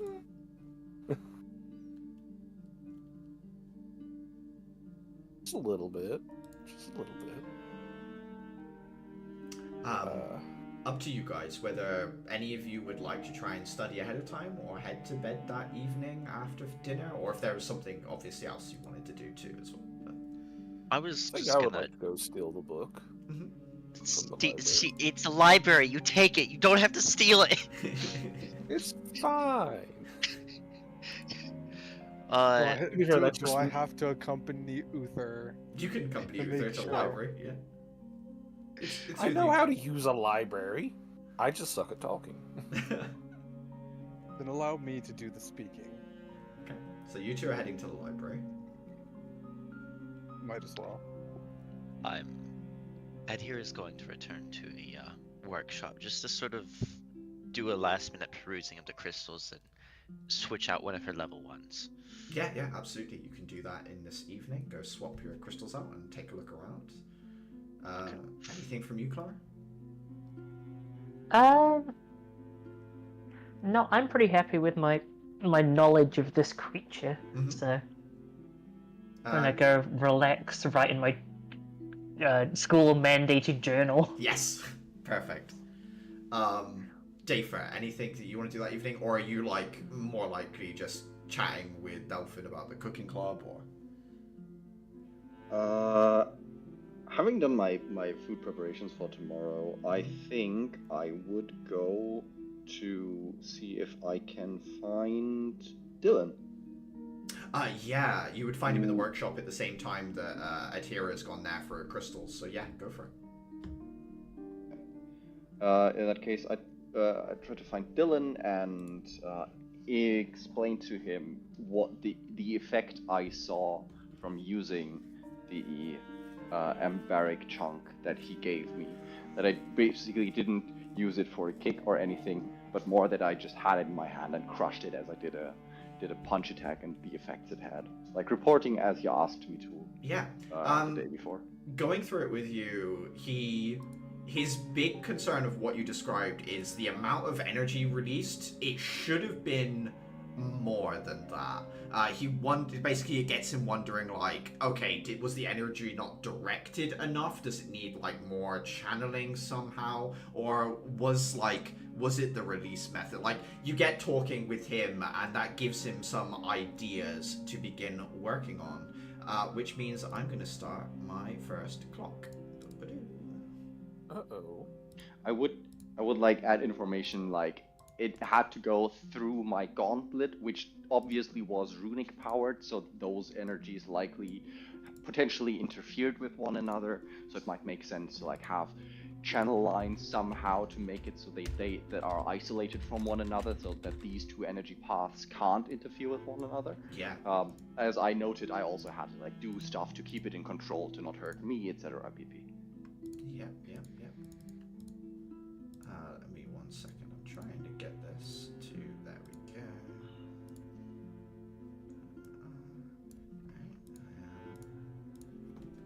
I'm gonna put a clock in. We're 1 of 4 through working out how to develop these ambaric smite things that people can utilize them for their combat kit should they wish.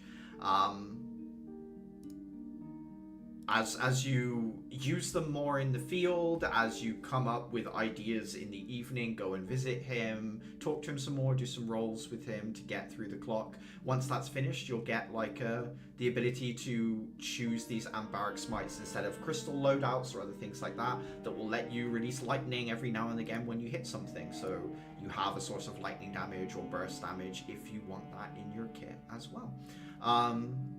Nice. Uther. So right now, so could I? Go on, sorry. So could I ask, like, for like you mentioned that that the clock can progress based on like gaining experience and dealing with these Ambaric chunks. Is there more Ambaric chunks that I can ask for? Yeah, he's got one more he can give you. The rest he needs for his experimentation. So until the next go round, this is the last one he's got, basically, like until the next time that he gets supplies from the requisitions office. Is it like a monthly or a weekly thing, or it's later? usually a weekly thing. However, the Ambaric chunks have been coming in sparingly because they're being used by the military right now, so supply's low. So he's not sure. Basically, he'll let you know next time you visit him whether he's going to get some more or not. Oh, okay. Caliban and Uther, do you want to give me I think it would be investigation rolls, either one of you at advantage or one of you each. I don't mind. Do you have proficiency? I have prof. I also have proficiency. What's your mod? 3. 4. Yeah, you can do it at advantage. Okay. Here's hoping my out of combat rolls are better than my in combat. Watch it be better. No. Oh no. It's marginally better. It's close to a 10. On top of the fact that obviously Clara already told you that they've got these 3 manted limbs. That these manted limbs have a reactionary, like, nervous system of their own. The Ceratosaurus has 3 attacks of opportunity per round, so that is something to consider. That's horrific. When dealing with it. That's one of the main threat things that you have come across. You also know that they're very aggressive, and essentially they can bonus action dash so long as they are moving towards something they wish to kill. Those are the 2 things you're able to pick out. Jeez. Okay. I'll be real. It sounds like we need to flank this thing and hold it down. I will give you the image of it as well. Give me a second. Oh boy. Oh. Oh man, another hook horror situation. That is moderately horrific.